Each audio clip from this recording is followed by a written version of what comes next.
要喝水解。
哦，有了哦，我重开了哦。那记得先点赞哦，先点赞补起来，好，先点赞补起来。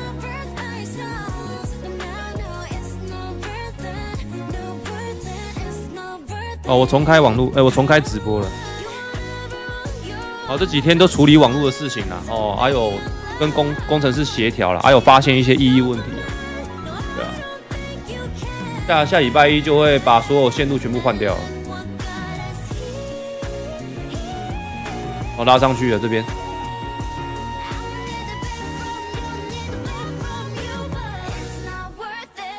好多了就好 ，OK。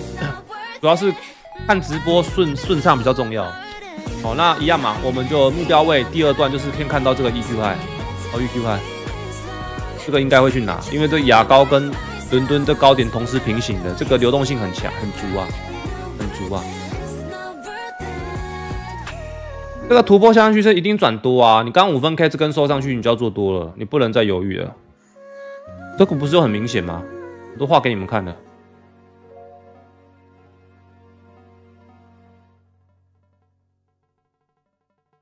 啊，你们应该有人做到多单吧？我刚刚在直播断线，我不是说这边再转上去收上去，不要再你空单的思路就要换了吗？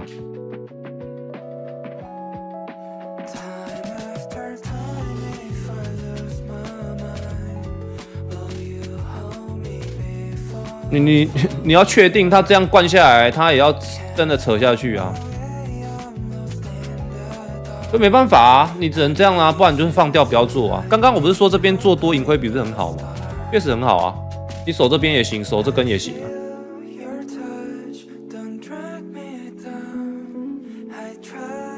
哦。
你们注意一下哦，这个到时候它打到这个位置的反应，它这边还有一层反应，这个是0.5的反应，12小的，然后再过上去的话就到这边，我觉得到这个区域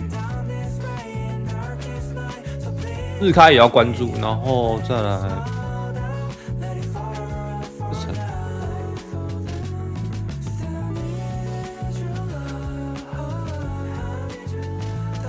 这层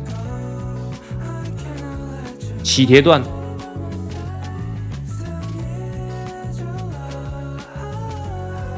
好，1、2、3、4，跌哪边？186。OK， 好。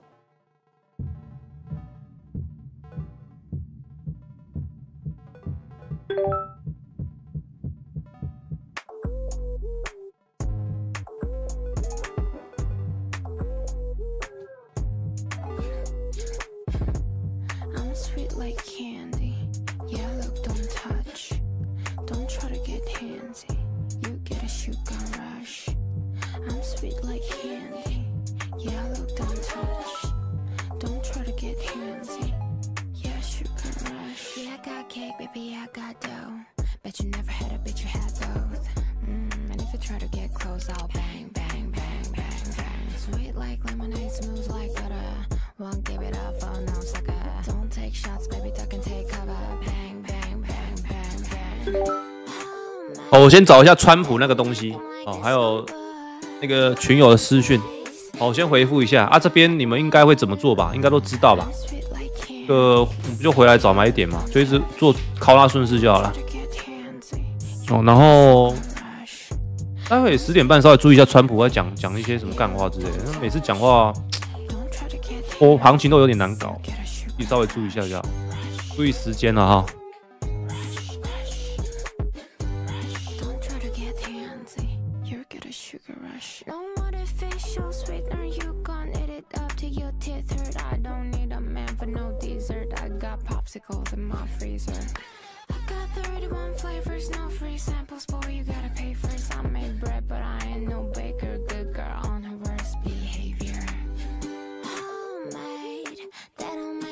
This no more. One taste, and I make and go fall in love. I'm sweet like candy, yeah, look, don't touch. Don't try to get handsy, you get a sugar rush. I'm sweet like candy, yeah, look, don't touch. Don't try to get handsy, you get a sugar rush.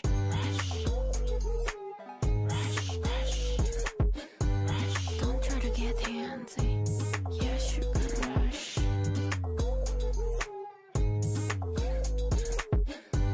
Don't try to get handsy. You get a sugar rush.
'세상을 뒤로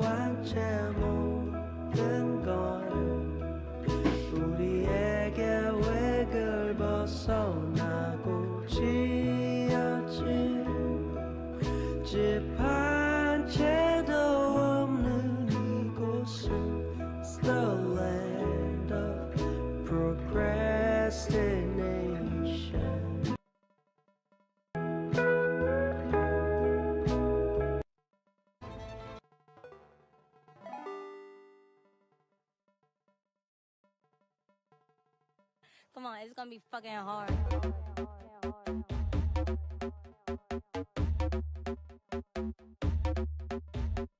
Special edition and your AI couldn't copy. I'm leaving clues in the fitting room and it's hot tea. No, I'm not thinking about no exes, no, they miss me. I got the whole room spinning like it's tipsy. Don't pause, take it to the chorus. Ooh, wanna rock with Jenny. Keep your head down, nails done like Jenny.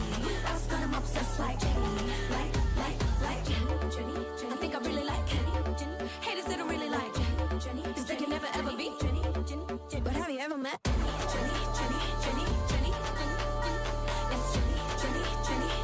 Jenny. But have you ever met?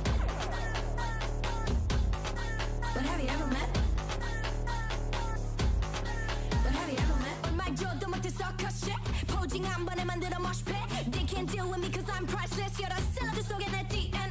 Yeah, out of my way. 바비가 트럭키가 되기 전에 Name stream blame tryna bust my bubble. 터트려봐 그럼 더 큰 노래서만 나는 거야 Jenny. Keep shading. 예술 작품에 paid away frame it. I've slayed it and I prayed it. Yes I'm guilty 잘 남겨 Jenny. Ooh, wanna rock with Jenny. Keep your head down, nails done like Jenny. I was gonna obsessed like Jenny. Like. I think I really like Jenny. Haters they don't really like Jenny. Cause they can never ever be Jenny. But have you ever met Jenny? It's Jenny.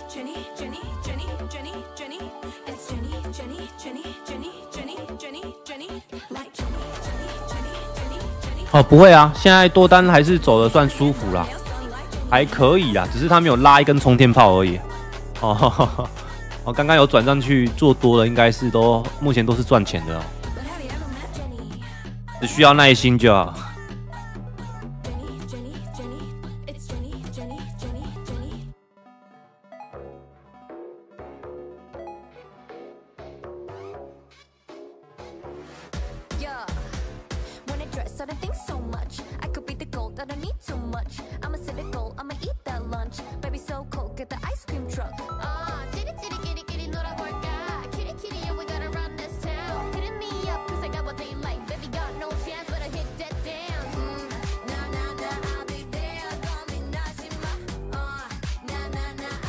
你要确定呢，皇家现在已经在拉了呢。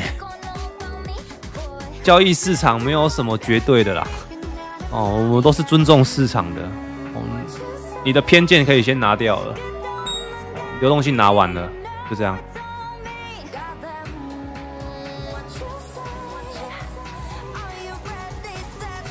然后再来就看下一层。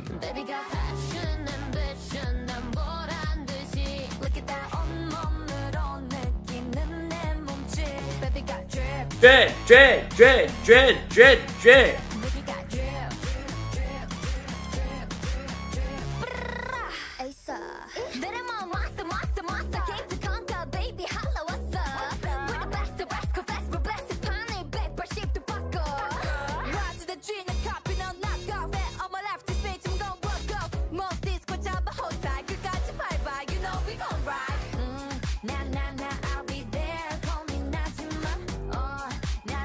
开顺了会怕，不顺也会怕，顺了也会怕。大家最近都被行情搞到被害妄想症了，是不是？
Got the drip, yeah.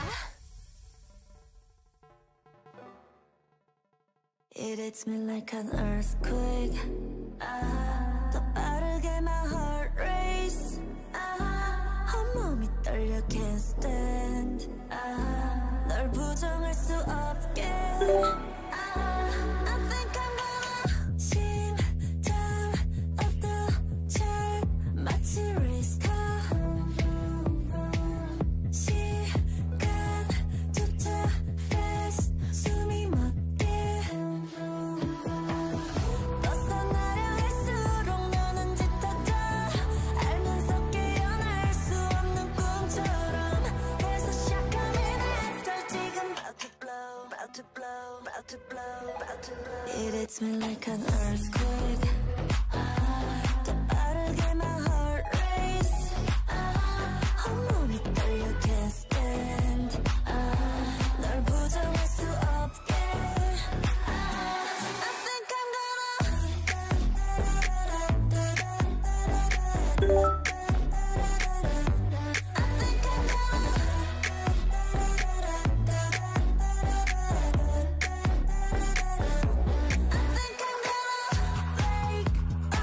electric touch. 내 맘이 춤춰.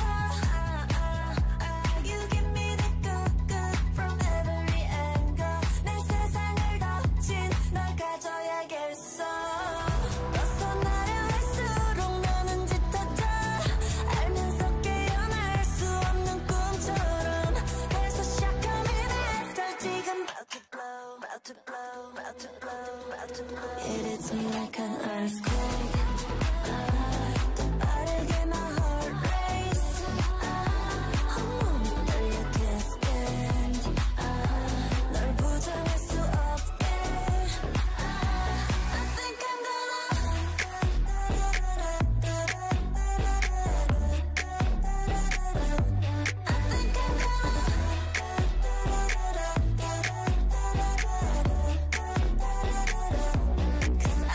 알기 떨어져도 and I love you. 굳이 말 안 해도 yeah, I'm feeling you one touch baby I fall. 난 널 원해 네 눈동자 속에 가둬줘.待会川普要讲话了哦。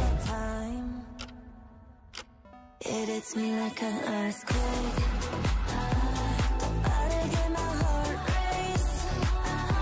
온몸이 떨려 can't stand. 널 부정할 수 없게. I think I'm gonna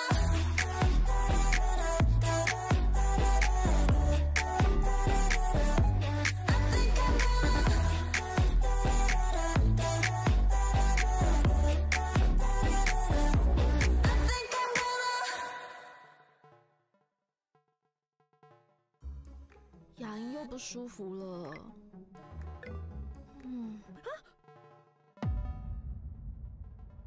I'm like some kind of supernova. Watch out, look at me go. Give me 좀 boy. 빛의 core, so high. 문이 열려. 서로의 존재를 느껴. 마치 디스코드. 날 닮은 너 누구야? Drop. 사건은 다가와. 에이, 거세게 가져가. 에이, that tick tick down. that tick tick down. 감히 건드리지 못할 걸. 누구도 말야. 지금 내 안에선 supernova. Nova. Can't stop. Hyper. Stellar. 멈춰. 그걸 찾아. Bring no light of a dying star. 불러낸 내 우주를 봐봐. Supernova. Body bang. Make it feel too right. 휩쓸린 energy so special. 잔인한 queen이며 scene 이제 종결. 이토록 거대한 내 안의 explosion. 내 모든 세포 결로부터 만든 control. 지금 계속돼.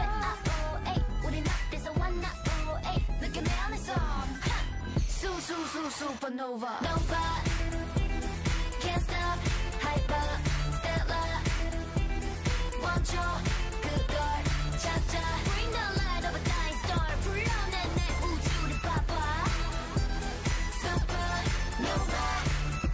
보이지 않는 힘으로 내게 손 내밀어볼까 가능한 모든 가능성 무한 속에 너를 만나서 봐줘 bang bang don't forget my name supernova 사건은 다가와 거세게 커져가 질문은 계속돼 우린 어디서 왔나 사건은 다가와 거세게 커져가 tell me 우린 어디서 왔나 우린 어디서 왔나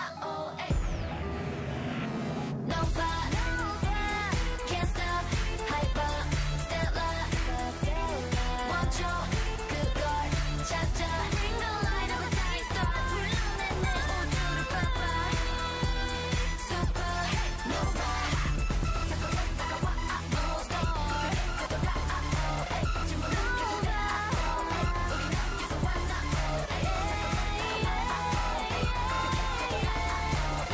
Bring the light of a dying star Supernova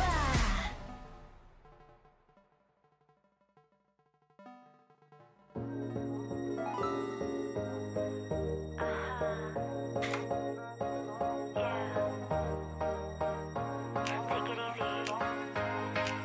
Yeah, yeah.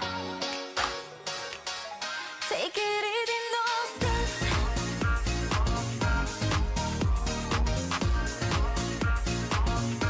나는 화성 1 plus 1 is 2 뻔한 규칙들은 비껴나가 today 정해준 틀들 깨트려 봐봐도 don't worry about a thing Oops my oh my 망설이지 마 don't boom dynamite 미쳐가 our lives like jungle Oops my oh my 그만할래 전부 crumble Are you ready for it? Take it easy no stress gotta have a distance Honey love you so fast 내 모든 conflicts 다 벗어나 지금 이 순간 baby no stress stress stress stress stress stress stress stress stress stress stress we could break it through let me see you groove baby no stress look at you slipping through killer move you look so mighty wanted 我待会川普会在白宫讲话哦。 날 꽃 피워봐 When you're ready I'll be right around 내가 뭘 원하던 baby I'm down Oops my oh my 고민하지 마 Don't struggle boom dynamite 새로운 my name is trouble Oops my oh my 보란 듯이 난 next level Are you ready for it? Take it easy no stress 你就一些关键区域设个闹钟，关注价格行为就好啦。对啊，会不会到886、786、1.13哦、1666、1888、1999？其实那些都不重要，重点你计划好整个局面了吗？就这样啊。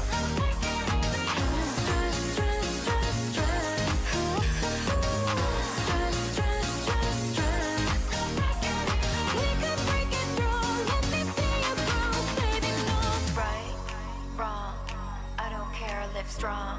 Play, pause, press me your favorite song.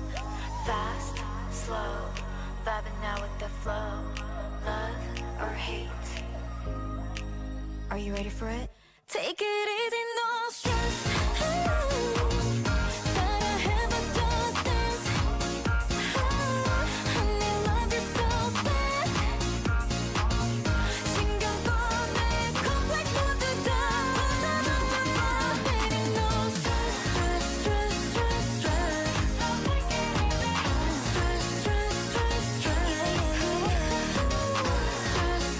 stress stress we could break it through let me see you groove baby no stress 听说吃止痛药会残忍。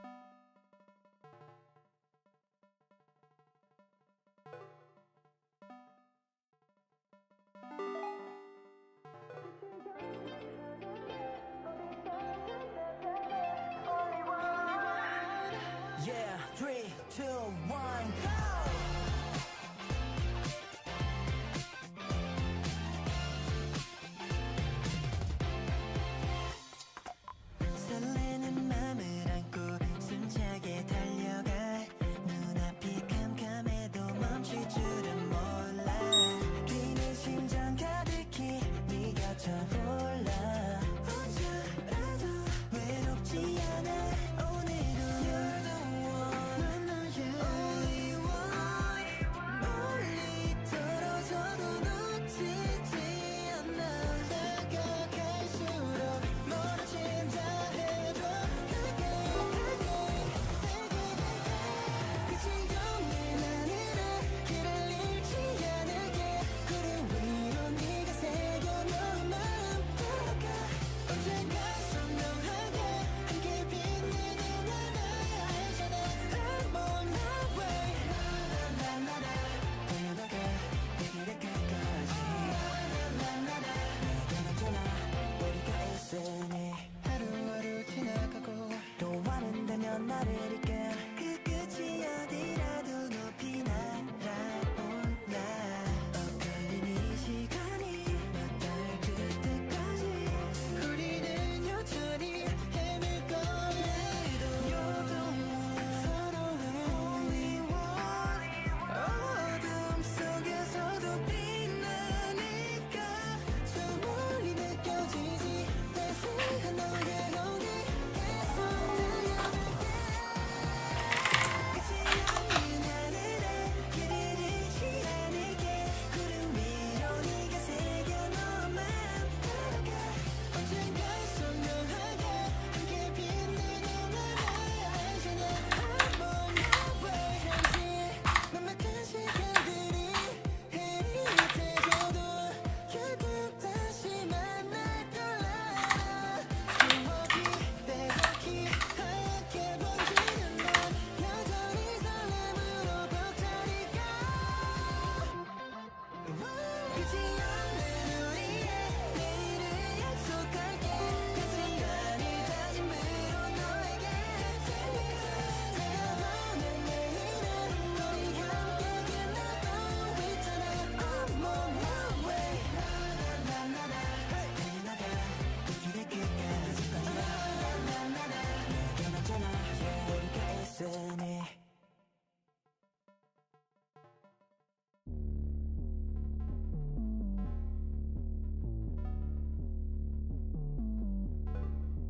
꿈이 꿈을 꾸는데 비밀 그 빛에 홀린 듯이 따라가라 호기심은 자꾸만 커져 이걸 마셔보게 될걸 너만 yeah 파란 핑크 빛깔 속에 훔쳐비 겉에는 척기 빙비는 가지런히 우리 얘기를 받아쓰겠지 I'll make you say my name 어떻게 안 그래 I love the way you love the chase 내 모험에 저 걸음을 뛰다 온통 수수께끼 난 더 알고 싶어 Grow 내 맘대로 잘라낸 환상의 조각 Sparkle sparkle 뭔가 원복 같아 내 모험에 저 걸음을 Sparkle sparkle 수수께끼 난 더 알고 싶어 그새 커버린 걸까 설명할 수 없는데 온 힘을 다해 난 달려 멈춰서 이고 싶지 않아 이 커다란 emotion yeah 어떤 일은 quiz 같은 세상을 뻗어나가 친구 일수는 연한스레 너를 열어봐 졸라 되겠지 I'll make you say my name 哦，在5分钟哦。这条，特朗普总统将在上午的10点40，北京时间晚上10点40发表讲话。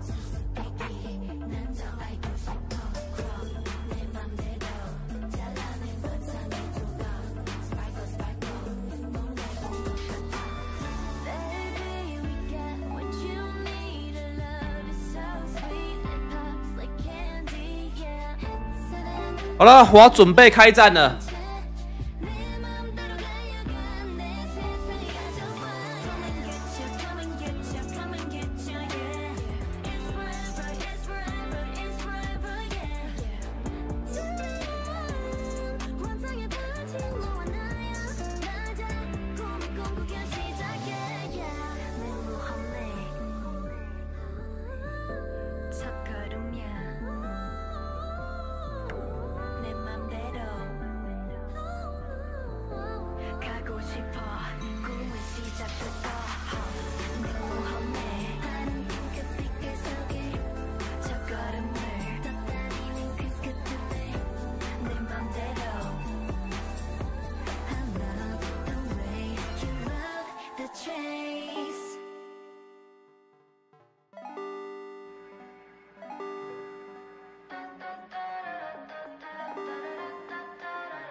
could go somewhere.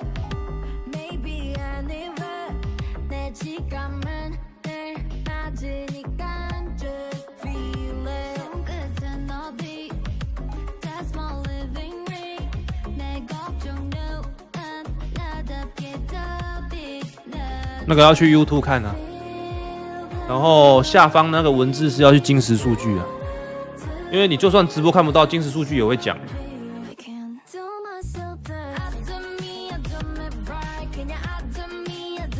你们待会那个合约页面先开好哦，它那个波动很大的时候，你自己不要再用那个 gay 搞，用限价单去吃那个单，省到手续费没意义啊。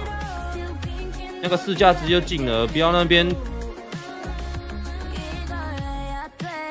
之前那个上市川普就是用限价单要去吃那个单都吃不到，然后价格一直被往下拖，开的位置又很拔辣。我先提醒到这边就好了。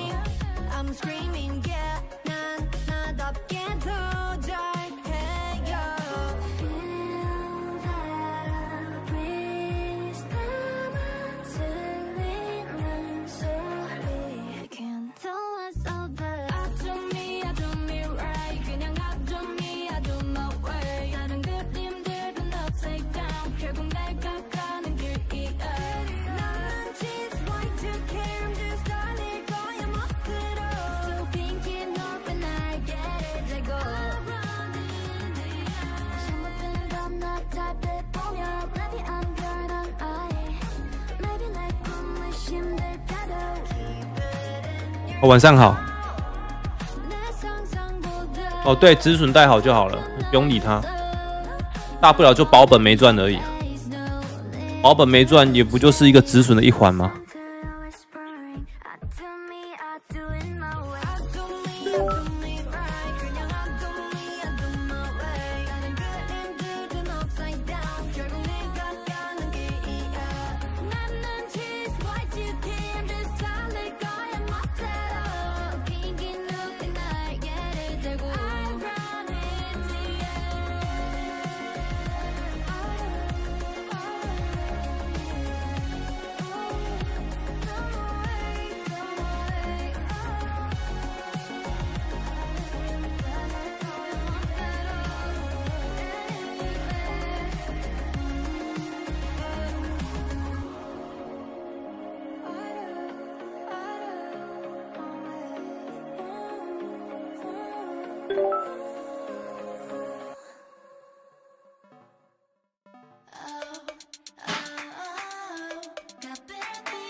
看你啊，你要5分钟也可以啊，不一定要1分钟啊。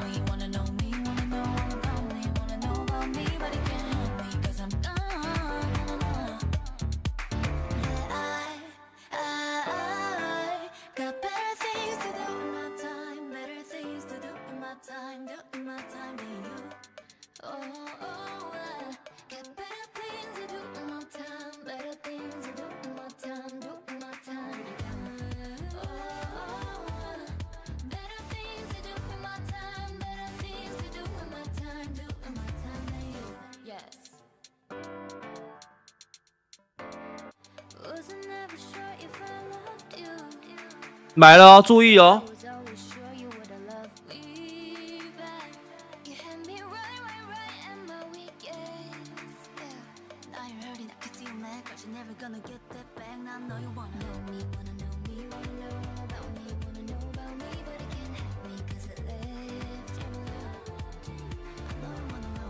他不会准时开啊，他一定会再拖一下。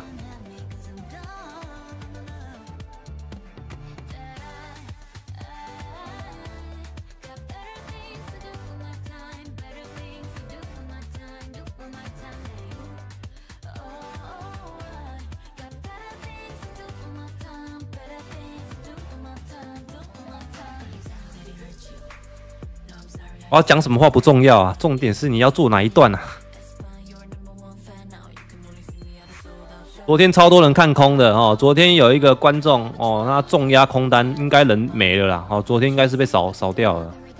哦，昨天半夜不是打一个拐点上去吗？直接半夜拉上去，那个空单他要扛到1000点以上有难度啊。除非他保证金补很凶啊。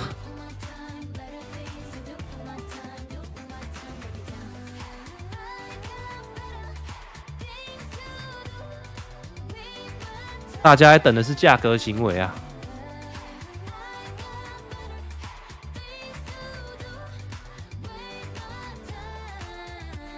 刚刚我们做多已经赚钱获利了，现在在等下一段行情啊。尤其做纽约的日内交易，一定都是来回吃的啊，对吧？我觉得会下去呢，8小时0.5， 12小时618。有机会啊，所以就是变成说，你这个位置要很特别关注，因为它如果这边扯下去的话，盈亏比会非常好。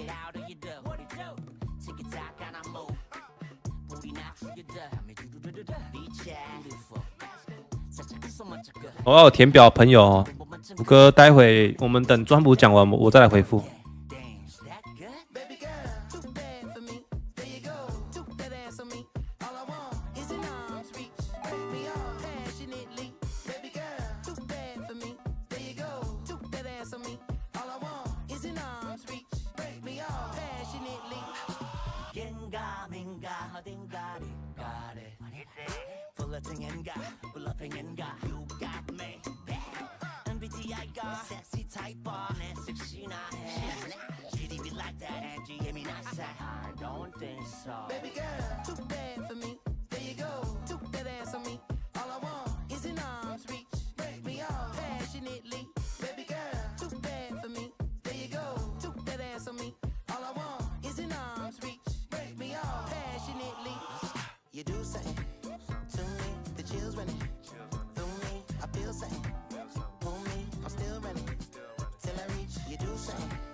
Baby, I'm just trying to play cool, but I just can't hide that I want you.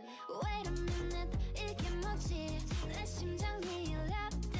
자꾸만 뛰어, 저 멀리서도 oh my gosh, 그런 생각이야. My crush, 저는 유처럼 그렇게 앉아서 기댄 것만 같지만 네 모든 게 내 맘에 달라붙어 버려 boy. Remain 네 다이스 인정할게. This time. 如果说直播他待会没有转到那个画面的话，待会留意一下金石数据他讲什么就好，因为他那边也会记录。因为我直播这边没有找到，我没有找到。啊，尤其是那个马斯克在讲话，那个要小心哦。有些哦，那个之前哦，我找到一个网站，那都假的啊。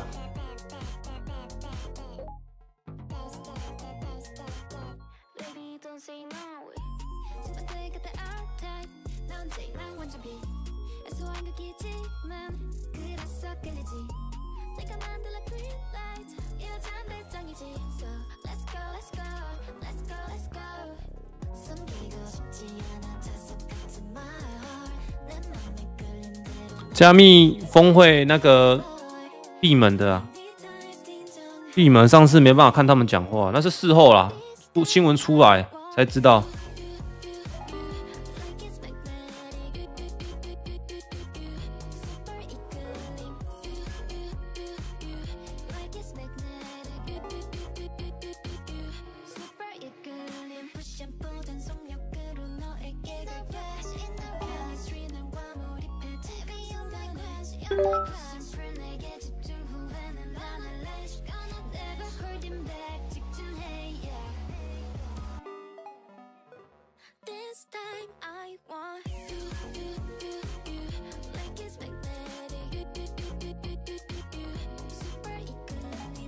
哦，那个不是啊，那个直播马斯克那个是假的啦，那个是假的啦。看到 QR 就这么反应这么激烈。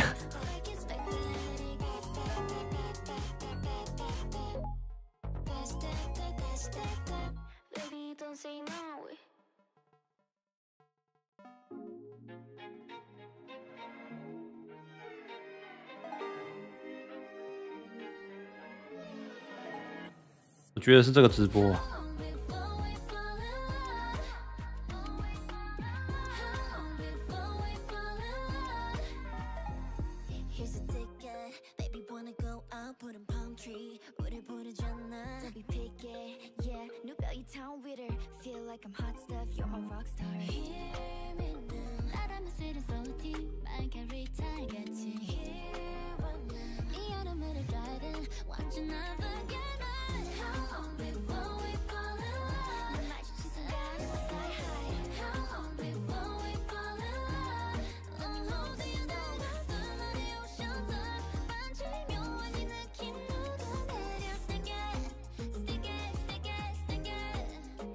什么东西？什么直播？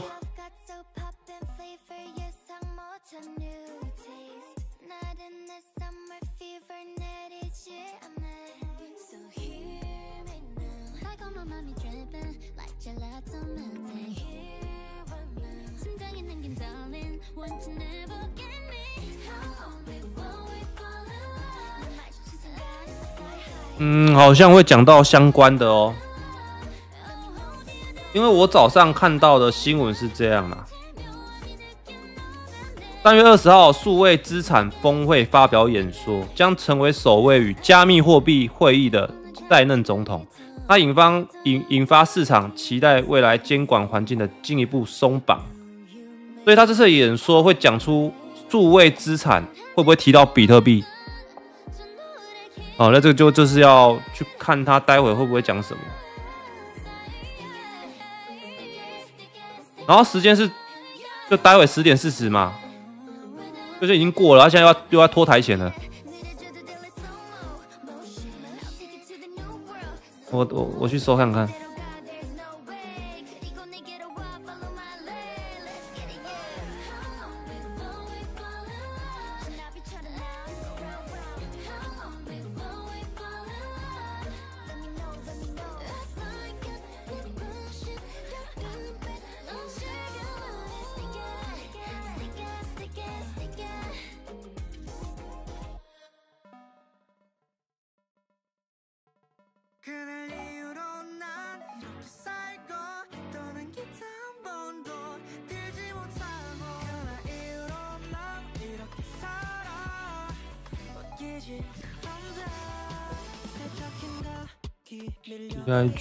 IGITAL。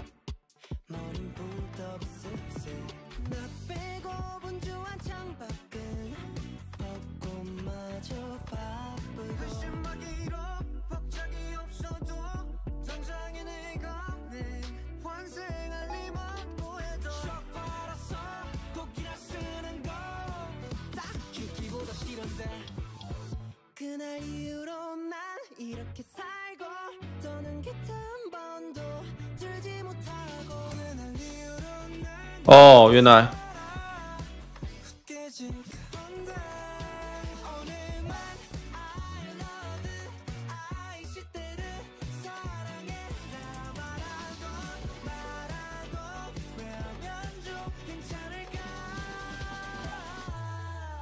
哦 ，OK， 我在这边啊，找到了。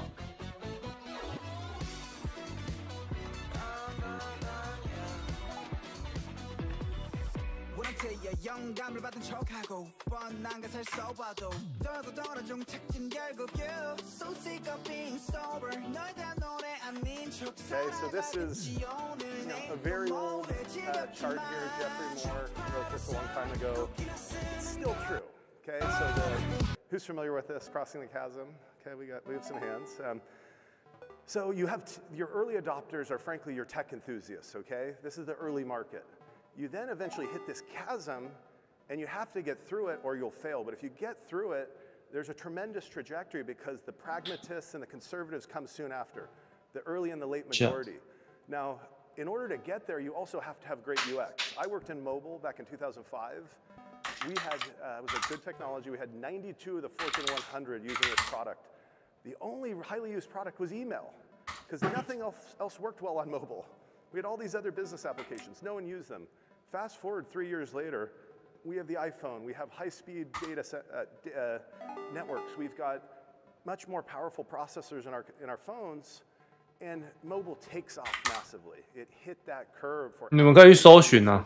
not just text, email, phone calls. All right. 我靠，我靠，哇， 16% 有反应， is the number. 价格有反应。 This is where real adoption begins. And again, we have surpassed this in a lot of categories. I think, you think about how many people have an account, how many people own Ethereum, how many people own Bitcoin, how many people own these different crypto assets. I think we're safely there. Let's look at gaming. Scale is one of the largest gaming blockchains in the world. We are a mass adoption blockchain. We're built for user experience, okay? 哦，视讯虎该去跟你说。 Gaming now has over 30 million people a day hitting the blockchain. I think we need 准备大战了。 for this. It used to be thousands a couple of years ago. We've been on an exponential curve. But there are 3 billion people that play video games every day. So we're only 1% adoption, not 16%. But the good news is once you're at 1, it's much easier to get to 16. It's much harder to get from 0 to 1 in these spaces. So we need mass adoption. Another positive note, we're getting there on the financial side, really getting there. These are areas that require less clean, simple, easy user experience. Look at stablecoins. There were over $850 billion in stablecoin transfers volume in February. That is massive. And you know what? That is money and value moving almost at the speed of light, not taking a day to process, not taking, this kind of archaic banking system. This is the new future of money rails working. Bitcoin market cap's over 1.65 trillion. This was when I sent them the slides, so it's probably higher right now. But that's a win for store of value. That is a phenomenal store of value, okay? The reality, though, is we need more daily users for these use cases that really, really matter, all right? So then it's all about user experience. So I talked earlier about, and I saw, by the way, if you're listening online here or if you're not looking around, when I said, oh, what data center did you use and how much did it cost for that to process it? Everyone's like, what are you talking about, right? But in the world of blockchain, that's the reality. So Scale actually has taken a novel approach, and we got rid of gas fees all the way down to the core of the chain. And instead, developers pay chain fees. They rent block space. It just opens up this new user experience. It's still economically viable. People are getting paid to run servers. Entities are getting paid to run servers and infrastructure. But this is an example when you combine phenomenal UX addition with high-speed blockchain execution, zero gas fees for the end user, and integrate that with advanced custodial wallets and semi-custodial wallets, and even non-custodial wallets with some very interesting new UX features that are coming. We can let normal people who aren't engineers, who don't have a ledger device, don't really know how to use sophisticated products, interact with blockchain, okay? Another really critical topic, maximal extractable value, MEV, okay? This is where blockchains don't finalize their transactions, and what happens, well, a blockchain submits a transaction, and guess what? Anybody running a node can see that transaction until the transaction finalizes. And then you have front running, sandwich attacks. Essentially, money and value is being taken from every user in every transaction through bots. Just last week, somebody did a 220K swap on Uniswap, and they ended up with $5,000 after. They swapped USDC to USDT. Now, hey, they didn't use the Uniswap UI. If they had, they would have been protected. They used a different system, but the problem is, this is something that we think needs to be fixed. This is the next frontier for scale also, is going and trying to fix this problem to make sure these things can't happen. We need to have safe waters if we're going to really hit these adoption numbers that we are going for. We also need to offer fundamentals. The next growth stage is all going to be about giving tangible value to users, okay? Real value. And there's some phenomenal use cases out there. Really excited about them. So just a little proof this works. And I have to say, this is fun for me now. We started Scale over 7 years ago, all right? And the first couple years the network was live, we would count our users, our unique active wallets, users, and transactions in the thousands. We now have over 1 billion transactions. We have over 3.3 million wallets in the last 30 days, over 91 million transactions. So the model's working, and I'm not saying this to, talk just about Scale, but to say, when you really lean into building a positive user experience for consumer-facing applications, you can get dramatic results. But these numbers, frankly, are just a start. We're now in the top 10 of all blockchains and layer 2s in terms of transaction volume, and in terms of unique active wallets. And but I think I look at this and our set of competitors and collaborators, and as an industry, we're just getting started. There's a lot coming. Quick shout out to all the builders. There's over 300 applications building on Scale. I get the luxury every day of working with some really smart people that understand blockchain, but they also understand how to build applications. And there's some exciting things. There are some exciting things happening. So I just want to say, we are crossing the chasm now, okay? And growth will be led by UX-friendly blockchain adoption. I also want to say, because the President of the United States is speaking here in just a minute, we also have this new government regulation that's it's enabling businesses to come and get in the game. I work with some of the biggest sports leagues in the world, some of the biggest brands in the world, and we got put on pause last year. There wasn't regulatory clarity. This is real. 这些目前都是前菜而已啊，川普讲话才是重点。那一天真的是被扫得干干净净啊 ！What the fuck？ 我看他那一天会不会复制同样的剧情？反正我这边已经留第二手做应对了。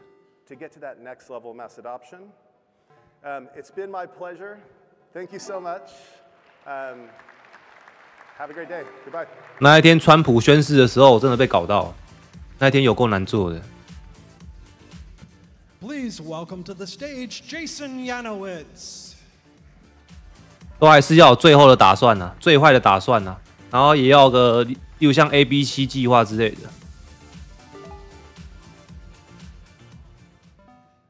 How we doing, everyone? Good. I'm Jason Yanowitz. I'm one of the co-founders of Blockworks. In about 30 seconds, we have a historic moment. The President of the United States is going to address the Digital Asset Summit. This is the first time in history that a sitting president has addressed a crypto conference.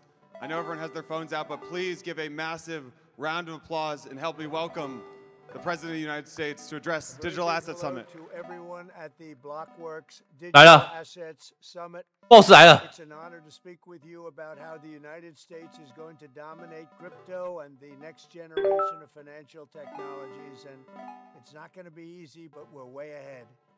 Just 2 weeks ago, we hosted the first ever White House Digital Asset Summit. Good afternoon. Bringing together many of the world's top leaders in crypto for Good afternoon. led by our White House AI and crypto czar David Sachs. Sachs, who's a fantastic and very brilliant guy. That same week, I signed an order creating the brand new strategic Bitcoin 但他已经建仓完毕了，说不定。 asset stockpile, which will allow the federal government to maximize the value of its holdings instead of foolishly selling them 闹钟响， for a fraction of 闹钟全响， term value, which is exactly what Biden did. 哇，止盈了！ We're ending the last administration's regulatory war on crypto and Bitcoin, and that includes stopping the lawless Operation Choke Point 2.0.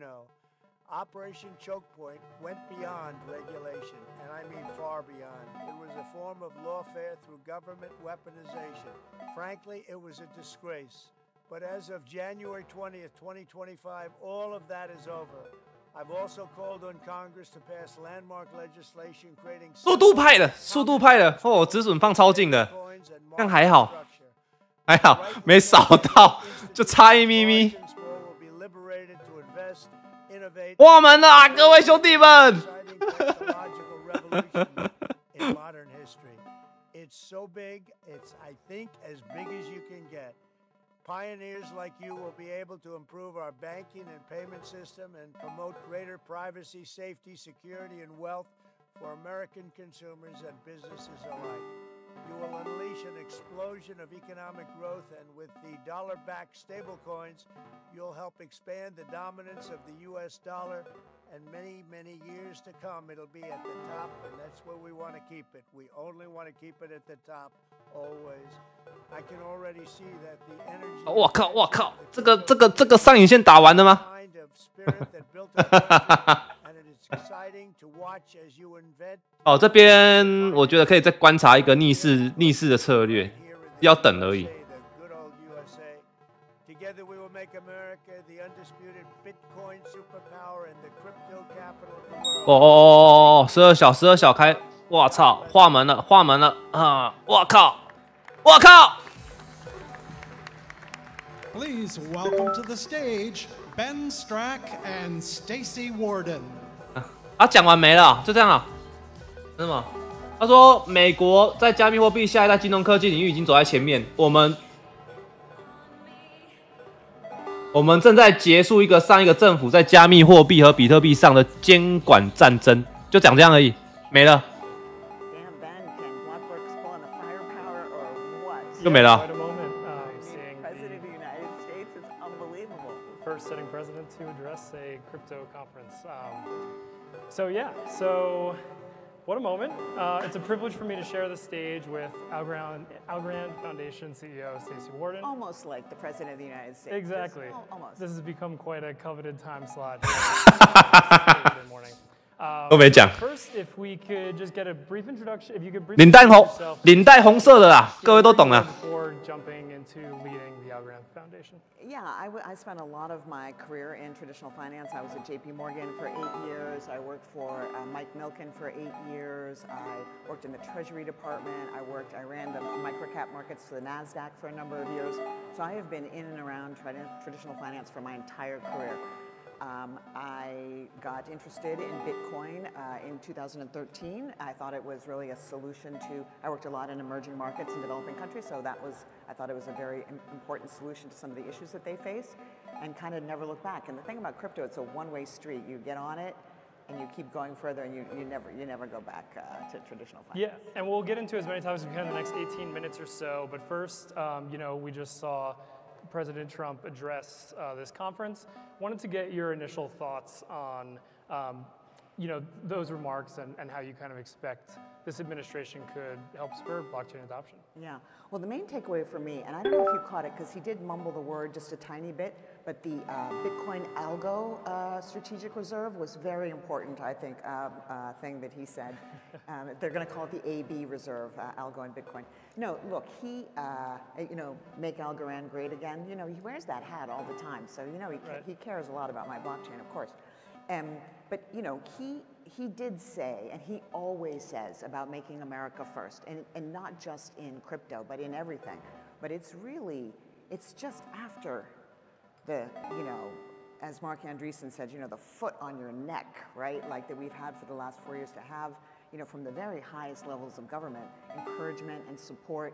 And frankly, we don't even need directive support. We just need to, not be hampered, right? Like we have the deepest, most liquid financial markets in the world.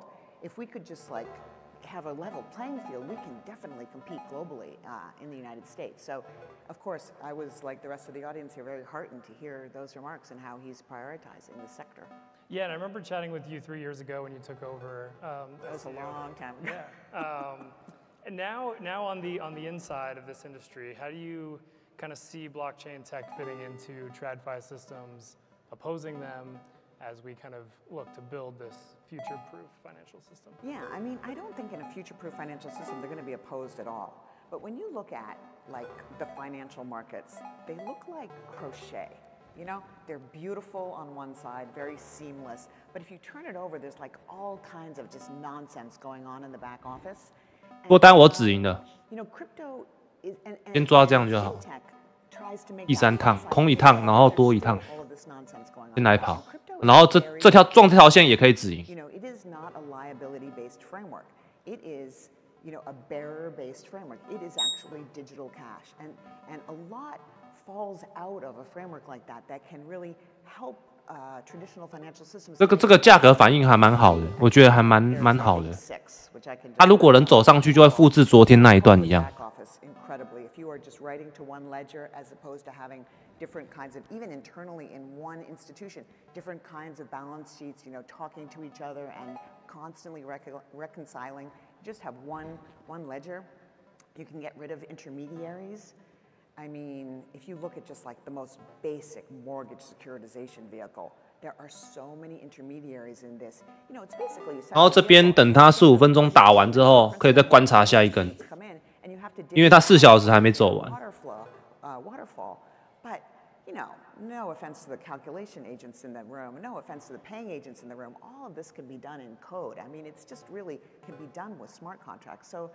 And these, like, just a mortgage securitization vehicle takes, 30 or 40 basis points, right? This is, I mean, 3 or 4 basis points. This is $30,000 or $40,000 on $1 million loan, right? So just the savings in that can be really profound, I think. And then I think the third thing is composability. Like everybody in this audience knows about DeFi composability. We talk about it all the time. But there's other aspects to it which are also quite important, like the ability to just embed finance in anything. A company building on Algorand called Ultrade, you can basically build a DEX.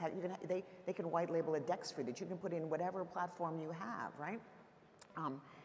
You can think about identity as a 舒服哦！刚刚有人做这个接针的，应该很爽哦。这个 FRVP 这条真的超舒服的。我刚刚是没有接啦，我是等它收上去，然后分 K 转下影我才进去的。我位置没有你们好。I think this is like number 4 on my list. You can, tokenization. We've talked a lot about that in this conference. You can create markets that didn't exist before. You can bring liquidity to markets. 1小时打上下影线都有。Didn't have liquidity before. We have a number of different examples of that. And rental income. 1小时开盘开低，冲上去。我觉得要开盘价不能过，开盘价不能过就危险，空单危险。Diversified source of investment income.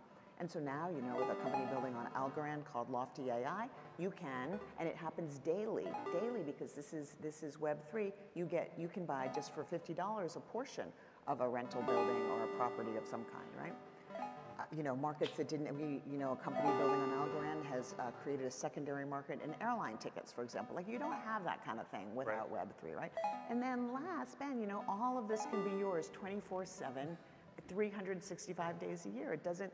We think in Web3, we think it's cute that you like wait for the opening bell in TradFi, right? Like all of this, your ability to move money 24/7, it's going to help finance. Like financial traders, they make sure that they're, so electrons are not disadvantaged. 可以哦，3趟舒服哦。New York Stock Exchange to make sure they're not one is like even a tiny little bit further away from the other, but then they take the entire weekend off, and stop at 4 o'clock. It's ridiculous. Right, and you mentioned tokenization. We've heard a lot of talk at this conference about tokenized real-world assets, stable coins. So we'd just love to hear, blockchain adoption is going to come down to utility, and we've seen some gaining steam, these tokenized money market funds. There's one available on Algorand. Aberdeen Money Market Fund. Yes, Yeah. BlackRock and Franklin Templeton have their versions of it as well. Yeah. So just curious of your thoughts on the utility of those, how you expect those to be used going forward, and kind of how they might interact with stable coins in the future. Yeah, I will say, and you wrote a very nice article about this just the other day, but I will say that tokenization cannot exist without stablecoins. That they are one and the same thing. Because if you have tokenized the asset side, if you haven't tokenized the money side, it just doesn't work. You're not going to, the whole thing that Web3 gets you, what we did with Aberdeen is it gets you an atomic swap. So what we did with Aberdeen is we tokenized a money market fund, and then a company named Quantos, who's a MiCA compliant, regulated by the Dutch Central Bank, programmable euro. It's actually not a stable coin, it's a programmable euro, digital euro. What is interesting about this is the fact that you can trade instantly, where clearing is settlement. You can trade instantly a tiny sliver of that Aberdeen money market fund for a digital euro, and you're done. And so if one leg of that trade is missing, you don't have anything, right? So they don't compete so much as they, I think, are essential together to get the real benefit of Web3. Right. And we've also heard about the debate of what shouldn't be tokenized potentially. So would be curious to hear just from your experience, maybe assets tokenized on Algorand with little volume, and how you kind of expect some of those to evolve over time. Yeah, well, what I think is super interesting about entrepreneurs is that they always find a way, right? So a company called TravelX tokenizes airline tickets, and the relationship with your airline is terrible. You want to return your ticket back, and you can only fly in a year. You get all kinds of penalties, and so they had this idea. Why don't we create a secondary market in airline tickets you can sell to somebody else? Okay, well, this is and you can, if you're a frequent flyer, you can also, give your lounge pass if you want to this person, right? And so, you can imagine you're going to college and you buy your ticket home for Thanksgiving for 4 years to save money, but you don't actually want to go home 1 year, blah blah. You can sell it. Well, this 多单直营放雅高吗？不是啊，雅高刚刚已经拿完了。雅高已经拿。如果要算8点那根开盘的话，你要放到这么高也可以啊，你就保本设好就好了，套保设好就好。你要放日开也行啊。刚刚这边的机会很棒啊，我自己有做到，我只是抓比较短而已。这笔交易机会是一定要做的，因为这只是很好手啊。Swift is doing a concert in Cincinnati that weekend. Well, it benefits everybody. You sell your ticket back because you don't need to go, and then that airline is going to turn around and sell that ticket for 5x because somebody wants to go to that Taylor Swift concert, right? So it's just making these markets a bit more efficient, even though the underlying market is not that, 那美国总统特朗普在数位资产峰会上的讲话已经结束了哈，就待会应该就没有他了。Tokenizing solar credits, right? So it's kind of the same thing. Why can't you get, and this is only enabled again in Web3, why can't you avail yourself of 他讲完了，他空单应该是平仓的，然后多单进场。If you live in an apartment building and you're on the 4th floor and you don't have access to the roof, you can buy an Enel solar panel, and that solar panel can be off in the field somewhere where it's sunny all the time, and where Enel gets huge economies of scale because it's better to build a lot of solar panels together in one field than it is to put them on like one solar panel on one roof all over. And so, maybe the market for trading solar credits is not going to be that liquid, but it's still critical to have that tokenization because Enel, you can sell back to Enel if you don't use, all of your energy, you can sell back to Enel. It's tokenized, so it's just it's a very efficient way to do things, even when the market's not that liquid. Yeah, and shout out to my mom in Cincinnati. Yeah. So you've told me that the tokenization can be the easy side, the tech side of tokenization can be the easy part. The regulatory hurdles might be the more difficult part for people looking to get into this space. So what might be some of the main hurdles for the players looking to get into tokenization and how they're kind of handling that? Yeah, I mean, I think it comes down to the same things we've talked about for 3 days. So there've been some very good regulatory panels at this conference, I will say. You know, there is this idea of, even though regulatory certainty is getting better everywhere, you know, in the US thanks to the Trump administration, but Europe and the UK and Japan have all made great strides, the UAE.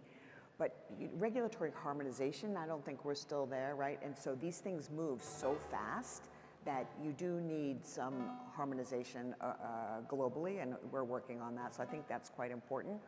I also think that the good things for consumers about Web3 is just how fast you can move your money, right? But from a regulator's point of view, and from a bank, you know, an institutional point of view, the ability that somebody can pull money out very quickly, we saw this with Silicon Valley Bank, right? That's terrifying, and that's also problematic for financial stability, potentially, global macro financial stability. So those are the kinds of things you have to kind of figure out. You got to make sure that your advances over here in crypto don't lead to unintended consequences over here, right? But I do think, though, that we have gotten a little bit of a bad rap from regulation, because the bottom line for me and for, you know, people in this audience is that crypto can enforce regulation. You know, smart contracts can enforce KYC. On Algorand, you turn everybody off. It's at the protocol level. You turn everybody off and you whitelist them one by one by one. It's very easy to do, but you have that kind of granular control. On Algorand, you can embed in the token, because we don't have like a smart contract layer, like a kind of an Ethereum model. It's all assets are in the base layer. You can turn on and 哦，还有填表，朋友记得私讯虎哥哦。现在有时间哦，可以来回一下。哦，这边还可以再等一次交易机会啦。哦，这边可以一路玩到12点。我个人的偏见是，它这根下影线有可能会补哦。注意，它这边开始走延续哦。那1小时开盘价没过。Web3 gives you the tools to enforce sensible regulation much more than traditional finance does. So the regulators, I think, should be taking a much more benign view of Web3, and I think they will continue to do that. Yeah, and so just kind of a follow-up on that, what will it take for more traditional institutions to move on chain? You talk about some of the regulatory things you might be watching. We heard President Trump talk about calling on Congress to pass a stablecoin bill. So how do you think that kind of all works together to boost adoption there? I mean, the bad thing about traditional finance is that they protect turf, like everybody does. The good thing about traditional finance, though, is that they love money. Yeah. You know, and so we are going to lead, I think, probably with cost savings and better customer experience. And stablecoin legislation is going to be key to that, so I really hope we can get that done.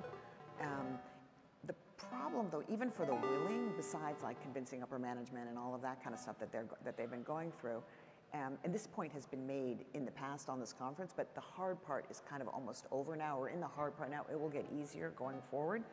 But the idea with finance, though, it's very hard. It's so interconnected. It's very hard for one mover to move first. And so we have to reach a tipping point where everybody moves, because they're all these balance sheets, as I said earlier, they're all talking to each other. So I think we're a little bit like in this period now where we all have to kind of move forward together. That's going to be tricky. That's not easy to do. Yeah, and we have a few minutes left. Would just love to kind of hear your thoughts on, you know, maybe 5-10 years down the road, what sort of world are you envisioning in terms of how blockchain tech, tokenized assets are kind of integrated into everyday life? Everyday life. Well, I think, first of all, the customer experience will be much more like their traditional finance experience. This, you know, 24-word mnemonic or 12-word mnemonic, and the scariness of you're going to be able to pick to be 哦，这边再灌下去的话，可能今天下方多单应该全部都被撞保本了。它这个位置不能再被回来了，它再被回来一次撑不住就去了。它要这样子搞，我觉得就走丑了。it's a little bit not quite custodial, and it's a little bit like not quite your, not your keys, not your coin, but we share keys, and it's a kind of a multi-sig across. The industry keeps coming up with these new innovations, but I will say that what I think will happen is that traditional finance, every player will get tired and will no longer tolerate that their money is just sitting there doing nothing. This will not be acceptable anymore. When you hold collateral with your bank, and your bank is, of course, earning money on your collateral, but you're not earning money on your collateral, your initial margin, your variation margin, all of that, putting the ability to embed yield and with quick transferability, that combination is incredibly potent. And so I'll give you just one kind of far out example of that is I will take my Aberdeen money market fund, which is yield bearing, and I will go to your coffee shop and I will buy a cup of coffee with my tiniest sliver of my Aberdeen money market fund, and I will be earning yield until I hand this to you, at which point you will be earning yield on this little tiny piece. So, cash is an asset, apartment building is an asset, they're all assets. This continuum will get just completely blurred and more liquid, I think. That's my futuristic. Yeah, and what might hold that up?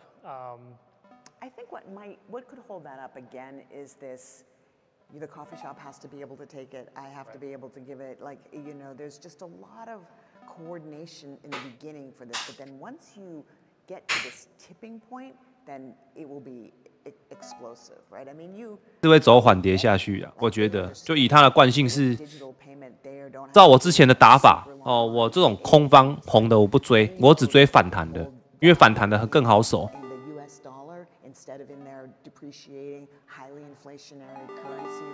应该是尼卡啦，因为现在网络算正常，如果有反应的话，刚刚应该有超过3位网友或是观众会反应。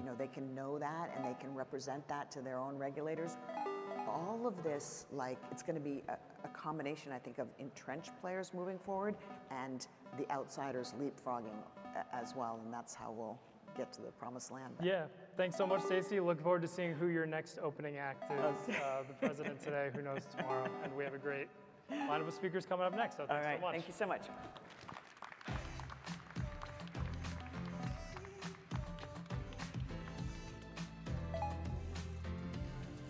Please give a warm welcome to Michael Saylor.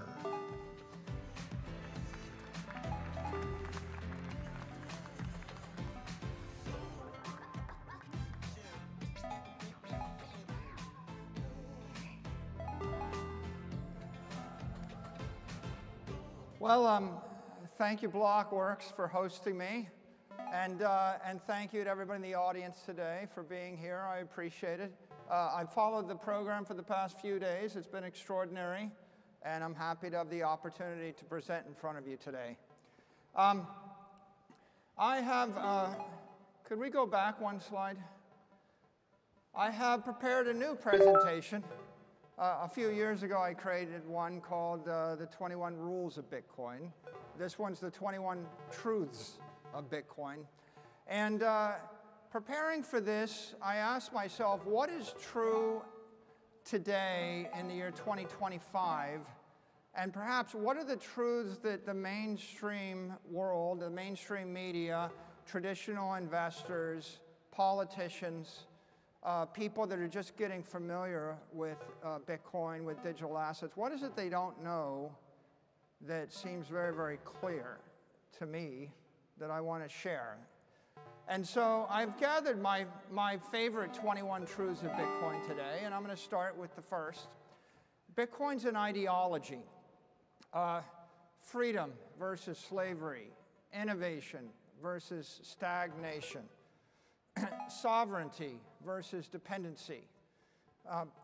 Property versus poverty.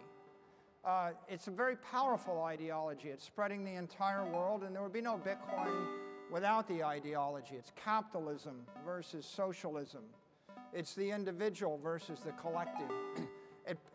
It pops up throughout human history.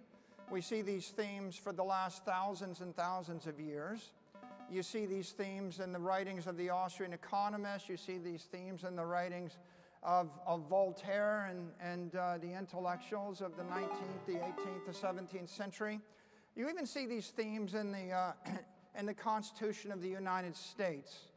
The founding fathers had this ideology, and you'll see it echoing throughout Bitcoin. The second truth of Bitcoin is protocol. Satoshi created a protocol based on that ideology.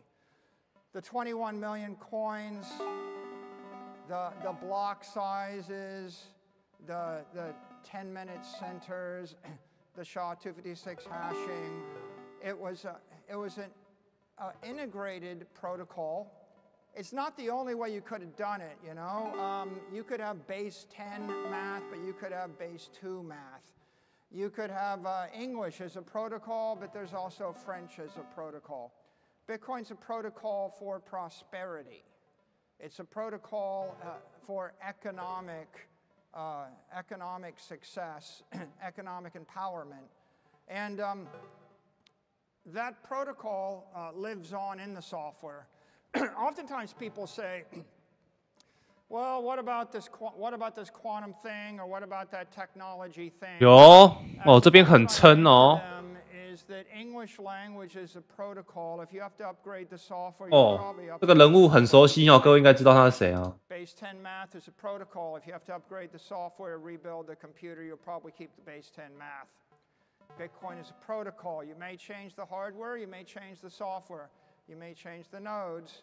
The protocol is simple. A bunch of intelligent people everywhere in the world would like to keep their money forever.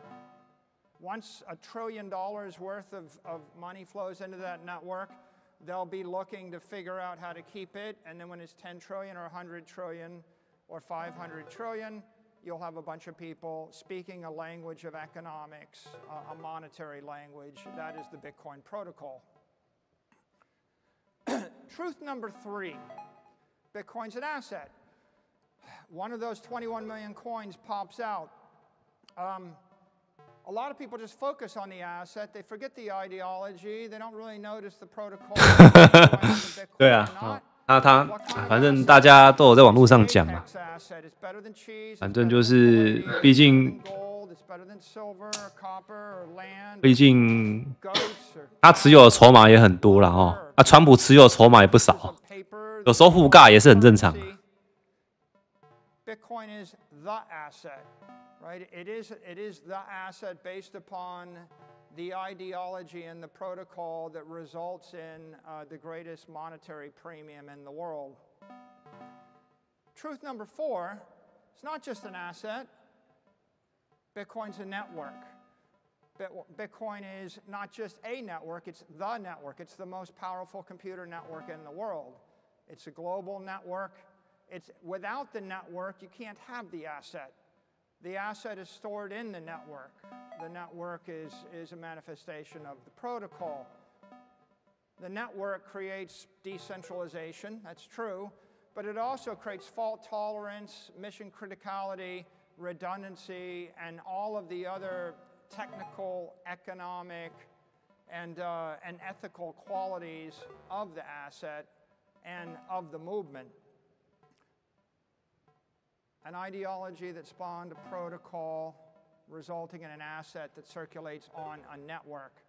That would be a simple articulation of what Bitcoin is. It's a truth. I would hazard to guess that the great majority of people watching the price of Bitcoin don't think about all 4 of those things. And they don't think about this as much as they should. Bitcoin is immaculate. Truth number 5. It was spawned by the Immaculate Conception. A nameless, faceless programmer gave it as a gift to the world. It's an immaculate thing. It's a God-given thing. It's a natural thing. We've had it since the beginning of time. No one took beneficial claim to it. No one asserts control over it. No one expects to cash in on it. The Immaculate Conception is an extraordinarily important thing to the network. That, combined with truth number 6, Bitcoin is ethical. What makes something ethical? What makes it ethical is you can take title to it, you own it, no one can debase it, no one can take it from you, no one can corrupt it. 哦，掰了， No one can control it. 掰了， It's a thing of natural. 代志严重啊！ No country will ever trust anything that another country. 这代志有点严重诶， No company will 怎么 ever 做成这样啊？ trust anything another country owns or controls. No person will ever trust anything controlled by another person. In order to reach this great plateau of ethical, it has to be beyond the corrupting influence of any human, any man-made institution, any organization of people in the world. The Immaculate Conception was a necessary condition, but the engineering brilliance of Bitcoin was another condition, right? Bitcoin's a perfect machine made of imperfect components. That's the brilliance of the engineering. Can you make something that can a human being make something that other humans can't corrupt? Bitcoin's ethical. Truth number 7. That makes Bitcoin a commodity. What is a commodity? An asset without an issuer. Gold's a commodity.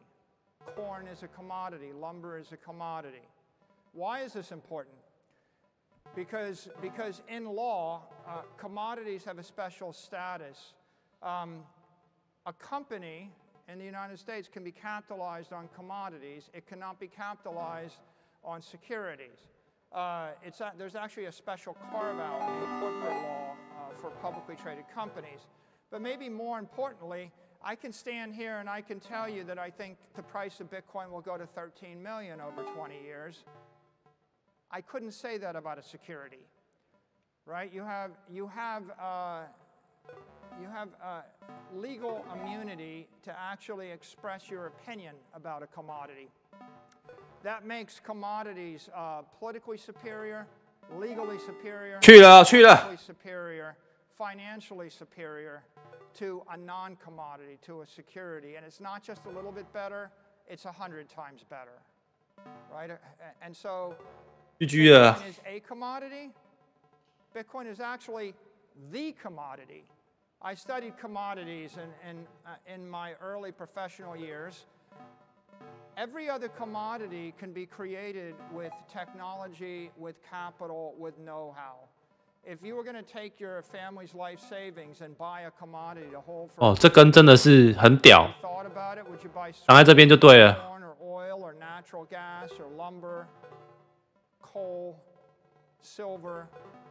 Well, no, they're all awful, and you know why? 狙了 It's pretty obvious. GG 了 GG 了 Years ago, it was harder to 看这个 GG 了。 today.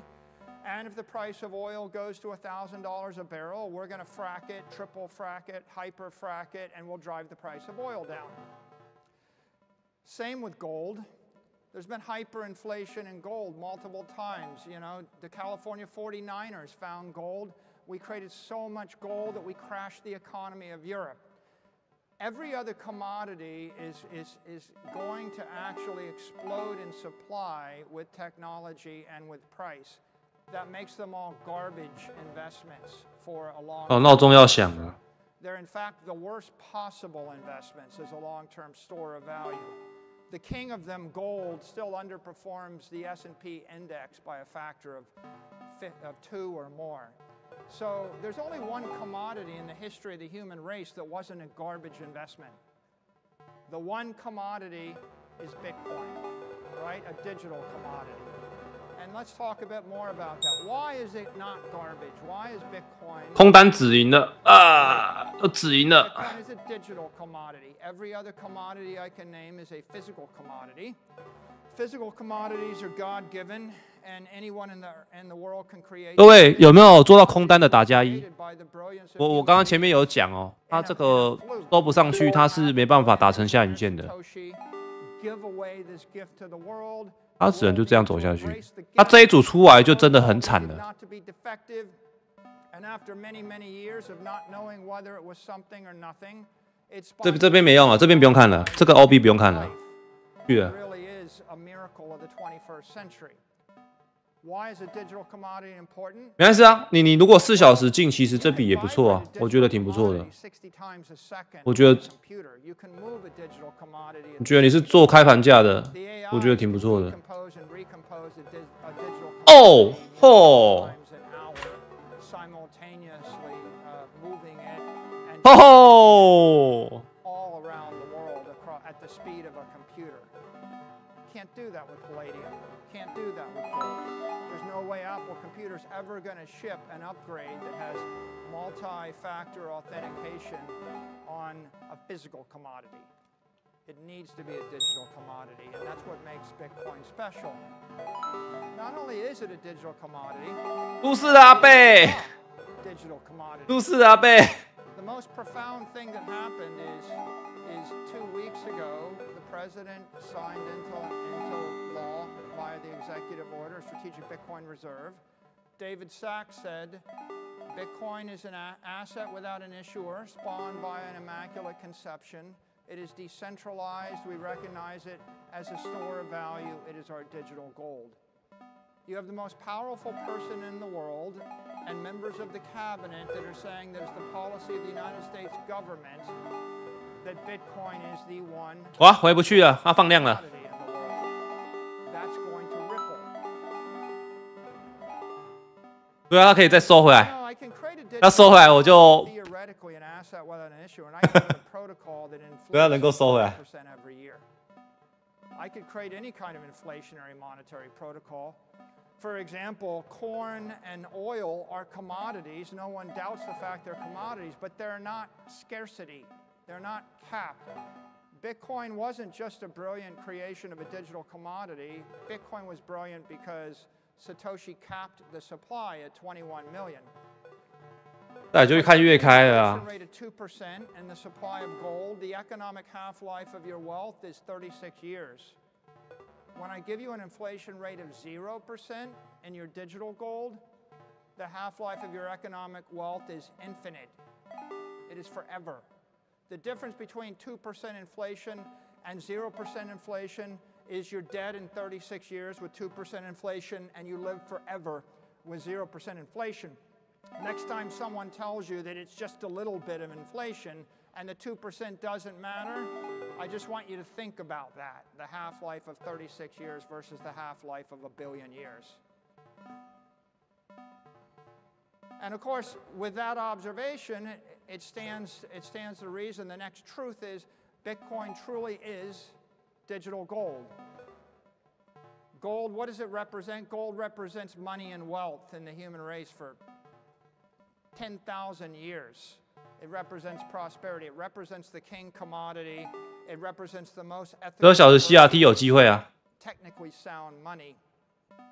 And the vast majority of the people in the world, they're not invested in digital assets. They're not invested in Bitcoin. They don't even know what we're doing here. You're probably, if you lined up 100 people on the street, to say that you're the top 1% is probably an understatement.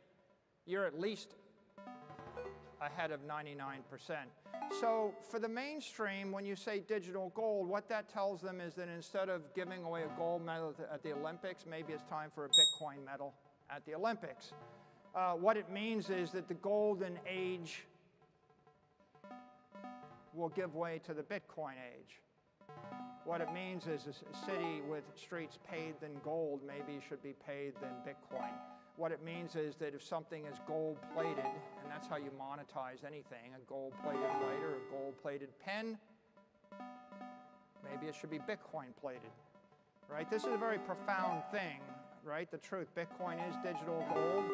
We dismiss it as being kind of a boomery idea, but the boomery idea means Bitcoin's worth more than 20 trillion because that's what the gold is worth. But the truth is everything digital in our modern era is worth 10x the analog version. If Bitcoin is nothing more than digital gold, Bitcoin is worth $200 trillion. If it's nothing more than digital gold. But of course it is more than digital gold. Because truth number 11, Bitcoin is digital money. JP Morgan said gold is money, everything else is credit. Money, a bearer instrument. I give it to you, I don't have it, you have the money. Well, Bitcoin is money. What is everything else circulating in the internet? Credit.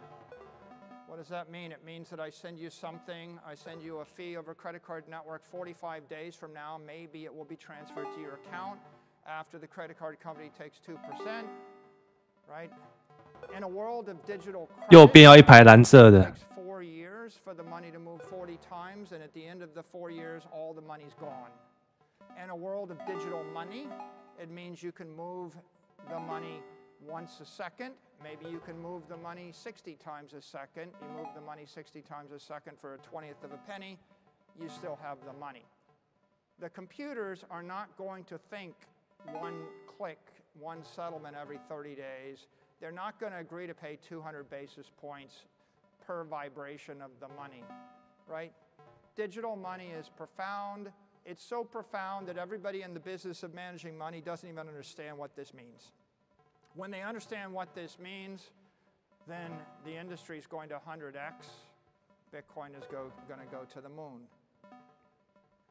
Well, if Bitcoin is digital money, what else is it? Well, truth number 12. Bitcoin is perfect money. Okay? What is perfect money? If you read the writings of the Austrian economists, von Mises and Hayek, they write about money, but they couldn't conceive of perfect money. Voltaire, Aristotle, Plato, they couldn't conceive of perfect money. Why? They didn't have the technology. It's kind of like asking Aristotle, tell me about clean water. How do you understand clean water if you don't have a microscope and you don't understand that there are pathogens in the water? Nobody understood perfect money until Satoshi gave it to us, and that's because it was impossible to create perfect money before modern semiconductors, modern internet, modern cryptography. So they were struggling, and you can see Hayek and von Mises, they struggle with this notion.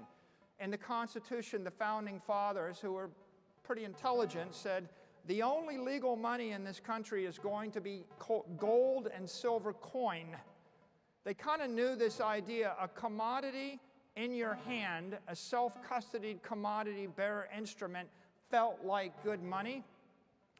What they designated as perfect money in the Constitution, and we have drifted, a little bit away from that, they designated what they saw were the hardest commodities and the most liquid fungible commodities that could be used as a monetary token. And they were never perfect because you can't practically do every transaction by swapping gold and silver coins. And because gold and silver coins aren't hard capped, they have inflation. So they had defective money that was slowly decaying, that was not quite useful, but it was just, they used to say it's the worst possible way to do it except for every other way, right? And so the significance of this truth, this basically marks the point where economics goes from being a superstition and an art form to being a scientifically based engineering discipline. You can't engineer an economic system or a monetary system before you have perfect money. It's just like trying to do good math, but 2 + 2 = 5 on Tuesday, and it equals 4 on Wednesday. And if you don't have stable numbers, you can't do math. And if you don't have stable money, you can't do economics.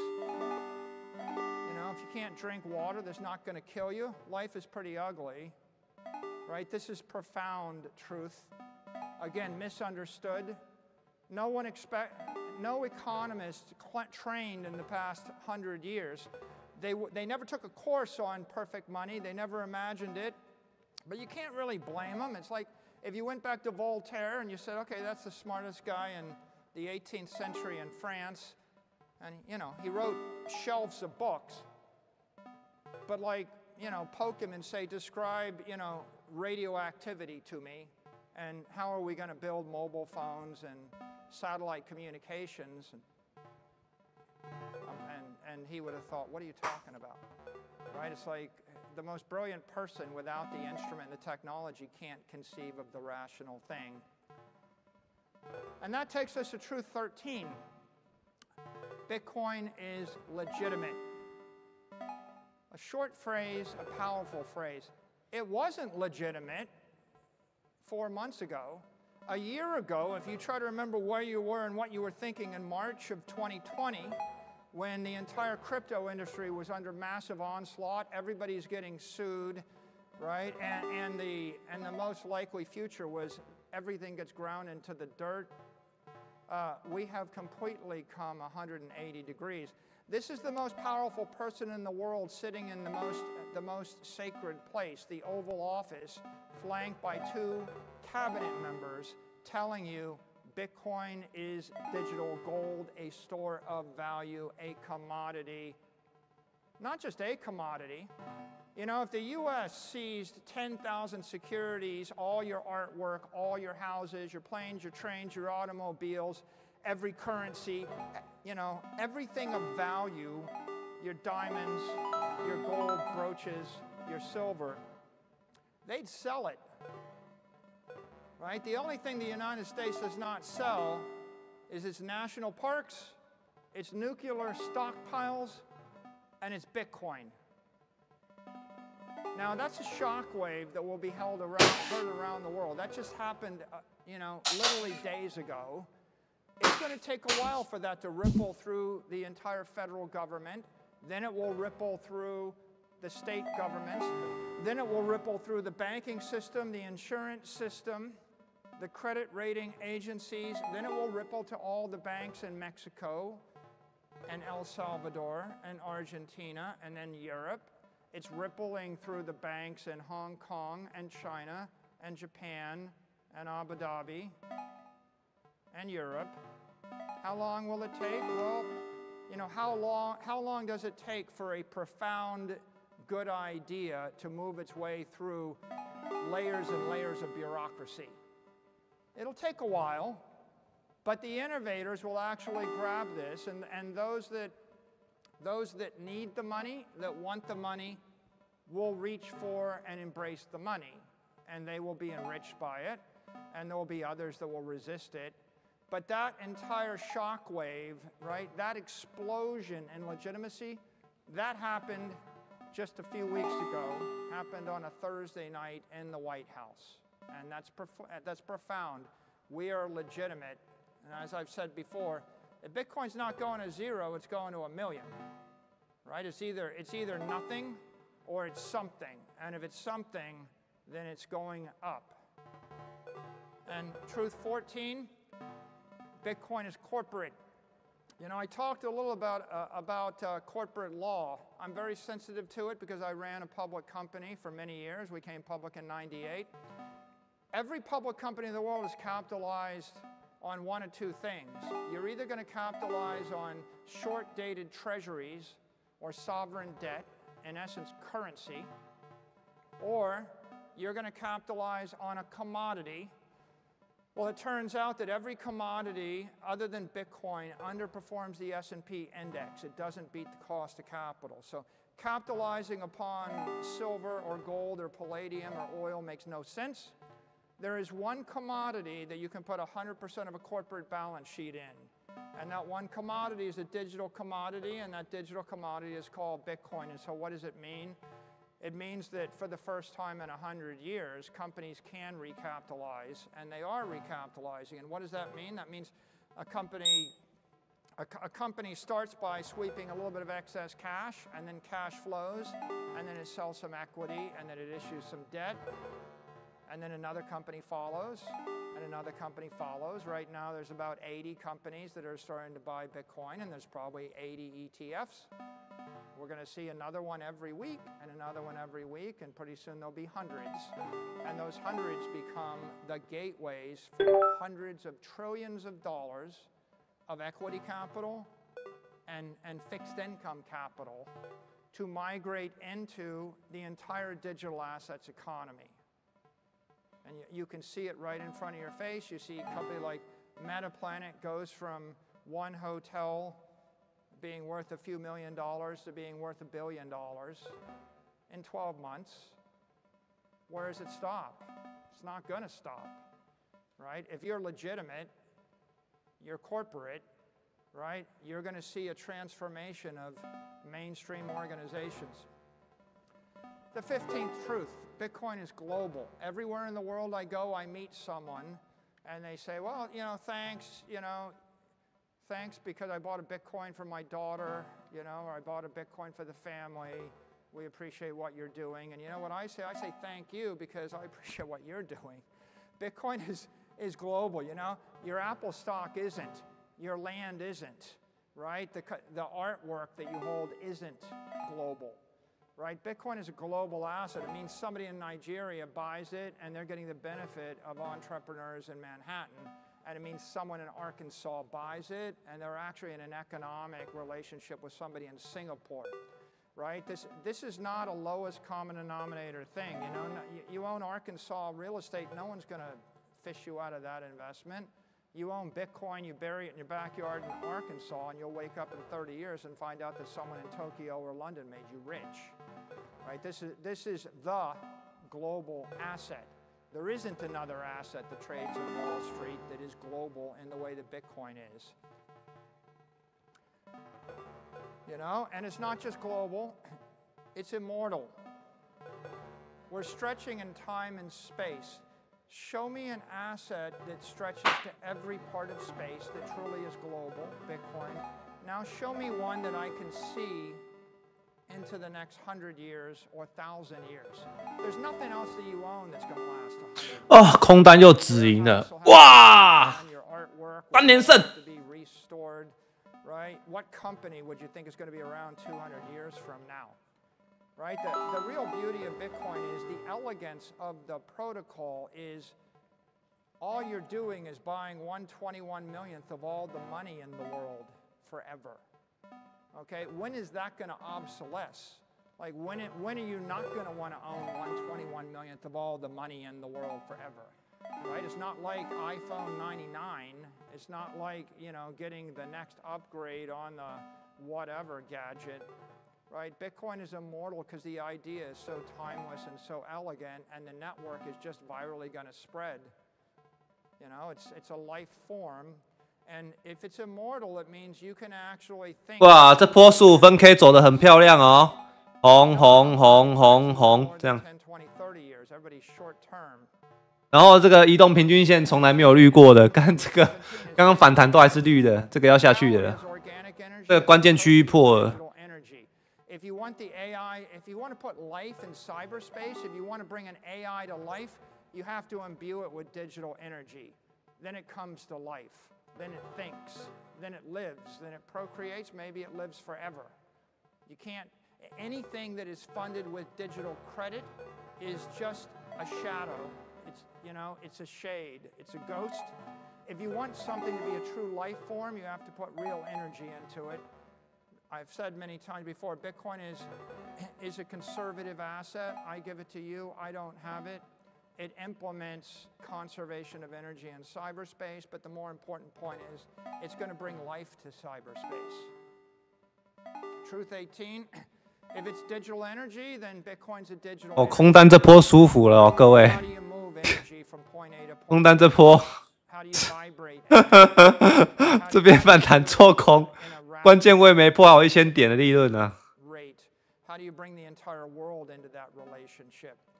You can't do it with a credit IOU, and certainly you're not shipping gold from New York to Tokyo in a second. Which takes us to truth number 19. If it's an energy network, Bitcoin is a digital economic system.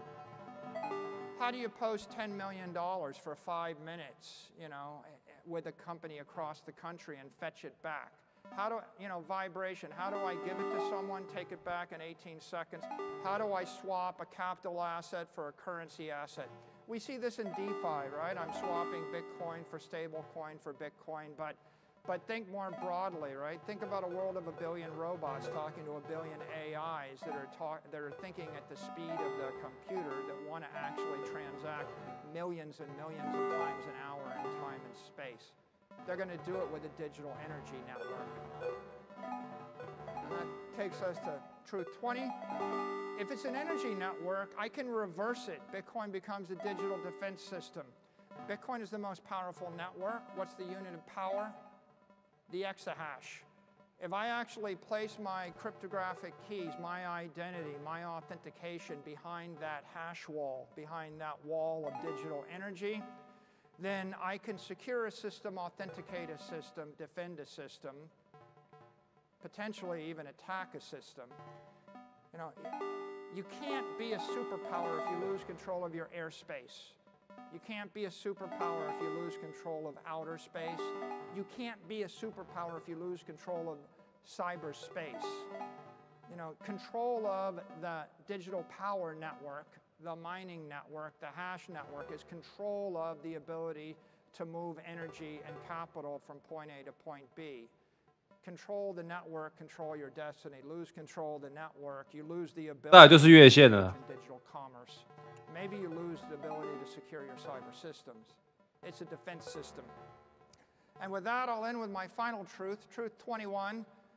Bitcoin is an emerging solar system. Everybody says it's a network, and then they go, yeah, I read something about Metcalfe's law. And Metcalfe's law is like knowing enough to hurt yourself. It's not a Metcalfean network. 对啊，不然怎么叫以实现盈亏？ Bitcoin is an evolving network. Think a star system forming. There is matter, there is energy. It's the brightest thing in the financial universe. It's got a magnetic field. It is slurping energy, capital. 你看历史仓位那个都是啊，那个都是已经扣掉了。 Falling into orbit around it. All of you are in orbit around it to a certain extent. Every company, every country, every actor. It is getting more powerful. 有填表的朋友啊，记得私讯我啊，现在目前在回复中。 Right?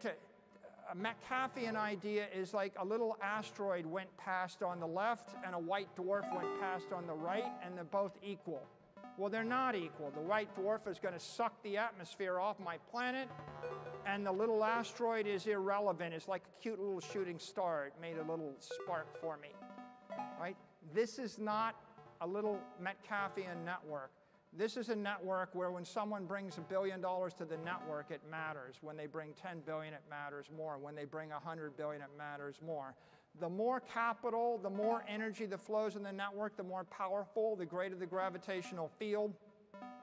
Eventually, anyone in the orbit, right, has to adjust their trajectory in order to accommodate that gravitational field. You see this thing coming to life in front of you. It's going to have Newtonian dynamics, and it is an energy system emerging. And these are the 21 truths. Thank you for your time, and please go tell someone the truth about Bitcoin. To join Michael Saylor in conversation, please welcome Pete Rizzo.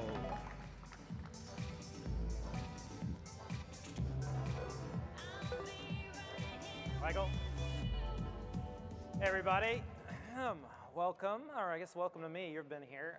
Michael, thanks for the presentation. Pete Rizzo, Bitcoin historian on X, host of the Supply Shock Bitcoin podcast for Blockworks. Michael, just want to jump in where you were in your presentation talking about we are watching history. This is a historic moment. The world is changing. We just saw a sitting president make an address at a Bitcoin conference, something that would have been unheard of even a few years ago. And today on the news, we have the Swiss National Bank making a statement about 有赚钱好啊，赚钱好。 Pakistan coming out forming a crypto council. 保持这个感觉啊，持续赚下去。新的4小时来了哦，各位。那直接开收在下面了，这个应该会直接画门的。 Buy Bitcoin, don't start treating this asset as the commodity, the digital commodity. 这应该会直接画门的，我觉得待会应该会直接画，不然就是弹上来再画一次。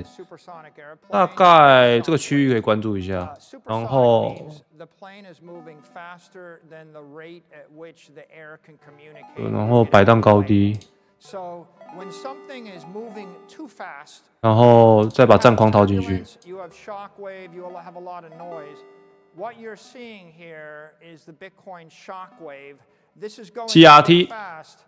Every actor, 已经到了 every money manager, 8小 every 时 central bank, every politician is going to be asked the ，8小时目标价还没到，8小时目标价要到这根。 That is indicative of just how much power they have. They're not being asked whether or not they're going to put cobalt in the Swiss National Reserves, but I think everybody with a pool of capital is going to be asked by activists in their own country, by activists in their own company, by their shareholders.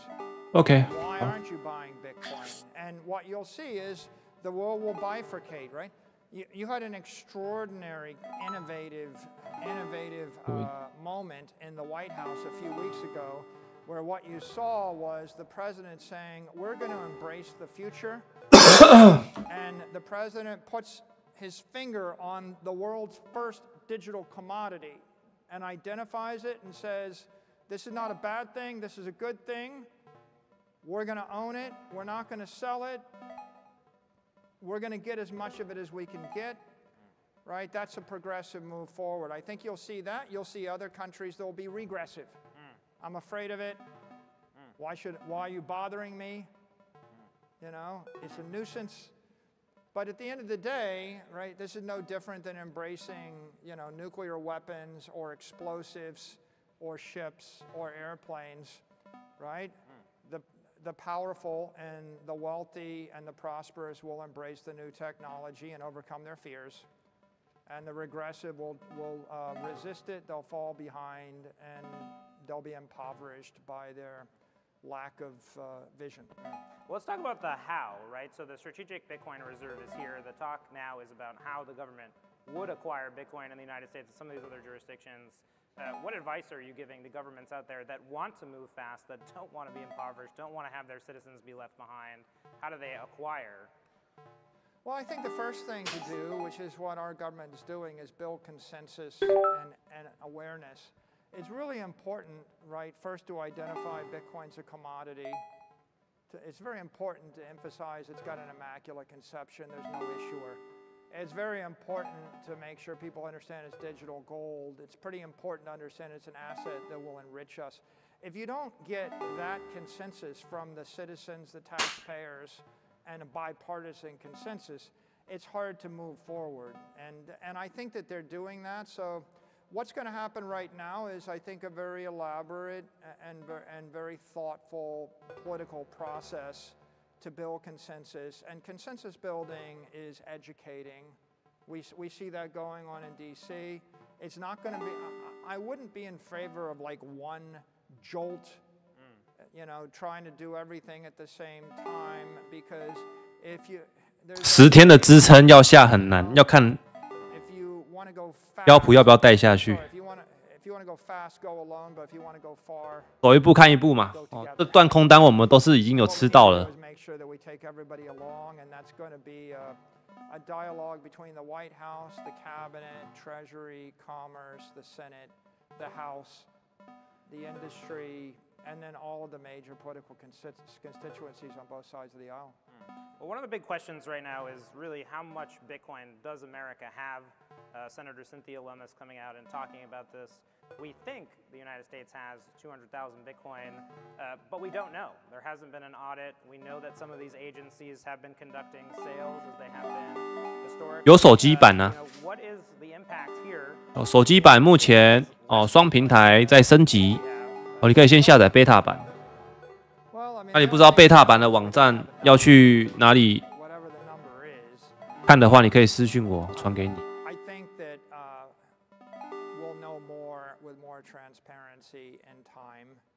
Especially this year, I think that we'll put in place pretty good. 这边应该会再走一个摆荡反弹，再上去，再下去哦。Certainly, I think by the end of the year, based upon everything that the president has said, I think that clearly the opportunity is that there's 400. 最好速度一点，它这边直接下破了，不要拖太久。这边拖太久都有可能会直接拉一根上去。要就快，不要再拖。20th century equity and 有了。 20th century artwork and other collectibles. And as the world gets educated, they're going to sell their inferior assets and they're going to convert them into Bitcoin. And the Bitcoin network is going to grow from 2 trillion to 20 trillion to 200 trillion, and then it's going to grow beyond. 我习惯用手机啊。 The opportunity is buy cyberspace, buy Bitcoin, buy a share of the digital capital of the world, and then let all of the capital from the rest of the world flow into the network and enrich you.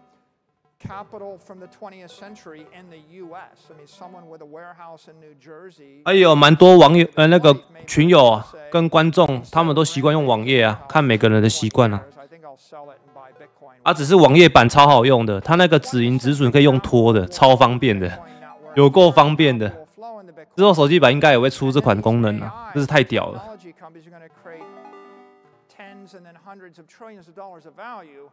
It will flow into the Bitcoin network. So the opportunity is simply buy it, buy as much of it as you want to own, and then allow the passage of time to enrich you. And then I think the threat is, right, the risk is, don't buy it.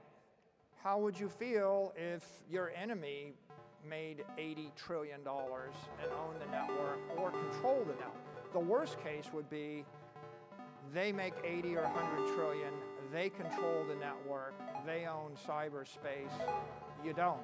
And I would say the best analogy, and this is manifest destiny in the United States. When Thomas Jefferson was president, he had an opportunity to buy Louisiana. We didn't have the money, but it's not that complicated. You're on the East Coast and you look west and you think, 空单要浮盈了。Or do I want the French to sell this to the British? 手机版会啦，之后会出啊。基本上我们因为我们专打合约嘛，所以我们对这种合约体验度有很注重。我们希望把所有全世界好用的功能全部就上到 Business， 这是我们目前我们想要做的事情。网页版超猛的，是因为我习惯手机啊，我都开分 K 进出场，所以我其实我速度赶得上，因为我知道我在干嘛。但有些人应该这样讲，有些人手速不够快，他在急剧行情的时候，他推保打太慢，他价格打出去，他怕被反扫，所以他后面就直接放弃不手动输入，改成网页版用脱卸的方式去移动止损。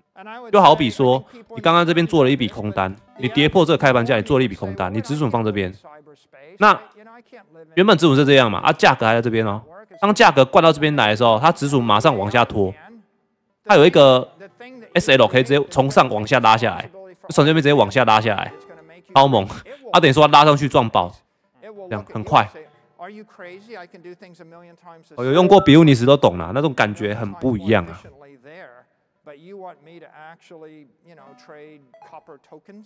是啊，但像昨天那种行情就是很北蓝，你那个不赶快拖，马上就被扫上去了。尤其是做那种分 K、5分 K 一直往下灌，或是15分 K 一直往下做那种，你如果真的价格有喷出去，你有做保本这个动作，差很多你虽然出手次数多，但是你用这种方式可以保护你的仓位啊，甚至你的利润这样子啊。就是每一根15分 K 一直往下做，一直往下做。我们确实有群友这样打，就15分收下去，然后止损放上方，然后止盈就往下一直往下挪下去，然后挪保本，然后再往下挪，再保本，然后再往下挪，然后再保本，可不可以这样子？可以啊。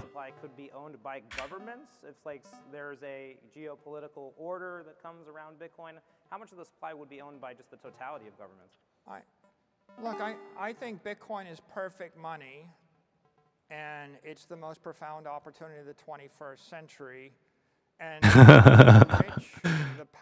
用网页版就好了，你们手速不够快，用网页版。因为我知道我进场的时候，我价格都落在哪。因为你在平仓的时候，你会看到上面有一个你的开仓价，你如果手速够快，反应够快，价格喷出去马上设保本，你就输入你的开仓价就好。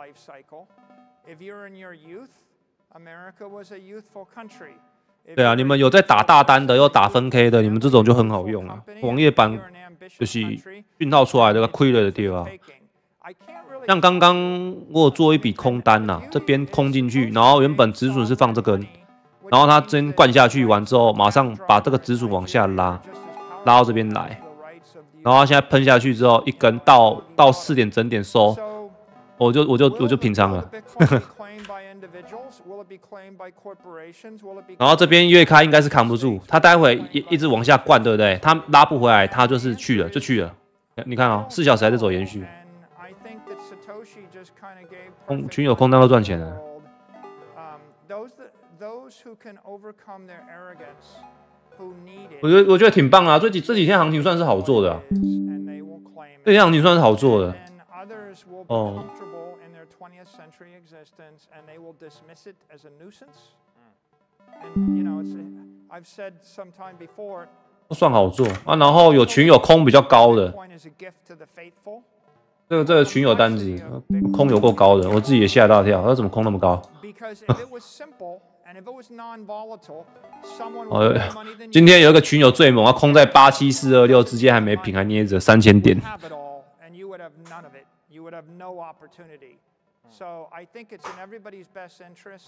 哦，我们基本上短单大概都是抓20到40区间可以先走，大概400点、300点，我觉得 OK。对啊，你们看你们啦，你们策略有些人是打分 K 的，你们就是仓位重一点的，100U 到1000U 来着的，你们就有赚一根，你们就抽掉，然后反弹再抽，反弹进，然后止损摆荡高或放量那根高点再抽掉，平仓再抽掉，就这样。因为它分型一直延续嘛，大框架分型延续，你就一直往下赌就对了。它转上来你就点掉就好了。对，87的空单，我的群友还在捏啊。So is there a number that change? There is no number. It sounds like that changes how you think about Bitcoin in terms of how much governments could acquire with, you know, China. 我靠，这个瀑布哎。I put my trust in Bitcoin. I think that Bitcoin is going to evolve in a very dynamic, very healthy. 哦，越开 GG 了啦。Because it's the most ethical, the most open, the most ethically sound, the most powerful idea in the world. There's going to be nation-state struggles, but it's possible all nation-states ignore it, and it's companies that fight over it. It's possible that companies ignore it, and it's the individuals that fight over it. But I think it's, I mean, I talked about ideology, right? Bitcoin is the triumph of the natural law over the artificial law. It's the triumph of the natural versus the artificial, right? And natural law says what naturally should happen will happen, and those that are arrogant and foolish will dismiss it and they won't benefit from it. And I think that as, you know, the question is, am I worried that the U.S. won't embrace it? Or am I more worried they will embrace it? The truth is, if the U.S. embraces it, it will inject virtue and natural law, you know, and respect for property rights and freedom, and economic balance into the U.S. government. So I think any organization that embraces Bitcoin is made more virtuous, made healthier, and made more rational. And I think in that way, I don't really worry about, it's like with banks, right? Am I worried about banks embracing Bitcoin? No, the banks would be more rational, and they would be more equitable, and they would be more ethical, and they would be more secure and probably better actors if they embrace Bitcoin. Well, certainly there's a lot of organizations here. I want to call back a few of your recent statements and just talk to the startups and kind of innovators who are in the audience about what opportunities you see. Obviously, you delineate between Bitcoin and the crypto ecosystem beautifully, but you know, recently you've said that you see digital currency as being a $10 trillion opportunity, digital securities as a $10 to $20 trillion opportunity, and then digital tokens as a $10 trillion opportunity just for America. In the past, you've maybe been more critical of these projects. Can you talk about what opportunity that is? What is that opportunity, and are you interested in it? Yeah, I posted this on my X profile and highlights under a digital asset strategy, which I presented to the president in the White House a few weeks ago. I think that the great opportunity here is to define an asset class, the digital token, and I think the digital token ought to be an asset with an issuer that has some utility that stops short of being a security. And if that's the case, why can't 40 million businesses issue a token with some utility to create capital? I think digital tokens for capital creation and for innovation. And as long as you're civilly and criminally responsible for the damage you do, as long as you don't lie, cheat, and steal, I think that there ought to be a massive token economy that explodes that'll get us to 10, 20, 30, 50 million tokens, and many will fail, but some will succeed, and then the world will get very interesting. I think that the brutal fights over the last 4 years were because we only had securities and commodities. I think that that's a false dichotomy, and there will always be confusion and controversy until we create a new set of assets. The digital token ought to not be a security and not be a commodity. It ought to be an asset with an issuer. And if the issuer takes responsibility for creating utility and for not lying and cheating and stealing, then you've unleashed the opportunity for 400 million businesses to raise capital and innovate. I think digital currencies ought to be designated as such, which is an asset with an issuer backed by currency. And I think that should be a competitive market. And I think that if digital currencies become competitive, 哦，他的领带也是红色的哦，难怪他跟川普领带两个都红色，会叠啊。跟他们的领带讲好的哦。There's 150 billion of demand for it without being, endorsed legitimately by the U.S. government.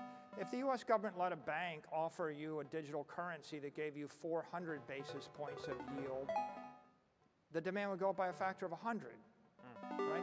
And the big winners would be the U.S. dollar and the issuers. And then most of the weak currencies will be replaced, and the U.S. will export its currency to the world. And I think the U.S. can export $10 trillion of U.S. dollars, but it has to take the AML KYC friction off, right? It needs to be a digital currency that we can trust that moves at the speed of light and vibrates 1 million times a second and goes through 100,000 layers in an hour. That's what's best for the U.S. dollar, and that's what's best for the economy. And if you take that same idea to securities, why can't you tokenize Apple stock or a share of ETF? And if you do that, we will export trillions of dollars of our securities to the world, and then people will start to create intricate instruments to tie currencies with securities, with commodities, with tokens, and then you'll see $100 trillion of value created through innovation. Well, winding down here, talking again about this currency, securities, tokens aspect of your framework, are these opportunities for strategy? Who are these opportunities for, and then who can gain from these opportunities in your view? I think there's 400 million companies that would like to raise capital. I think the token is an opportunity for any company that ever wants to raise capital or create something new and innovative in cyberspace. I think that the digital currency opportunity is going to be for regulated banks and big corporations that are, that can file audited statements and get the trust of the financial regulators. I think digital securities, any company that could issue a security might get into that space, but it's like for the ETF providers and companies that are regulated entities. So, what I see is Bitcoin as the king commodity. I see 100 digital currencies. I see thousands or tens of thousands of digital securities. And I see millions and millions of tokens circulating, all of them on 24/7, 365 crypto exchanges. And all we're waiting for that digital assets framework to be written into law by the President of the United States. When that happens, there's a Cambrian explosion of all these assets, and it'll start in the U.S. It will ripple out to every other country in the world. Everybody will copy the U.S. 吸筹吗？也不见得啊，它可以盘跌下去啊。这边都是算是弱势的盘跌，它还没有明显的放量或反转，甚至也没有打出结构啊。因为正常来说，结构它打出一组止跌的话，至少也都要跑到关键区域，至少要跑1小时以上啊，最少都要1小时啊。那从这边关键区域开始算，它如果1小时下不去的话，它拐来这上去你就要点了。而且今天有没有满200站呢？哦，99而已哦。今天关键区都还没讲哎，今天大框都还没讲，大小框都还没讲。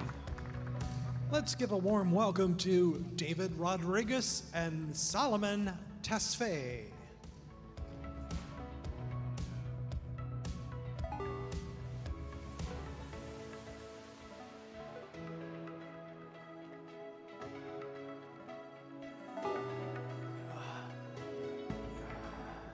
minute. All right, everyone, good afternoon. My name is David Rodriguez. I'm the head of Blockworks Advisory, and I'm joined here today by Solomon Tesfaye, who's the head of capital markets at Aptos Labs. Thanks for joining. Pleasure to be here.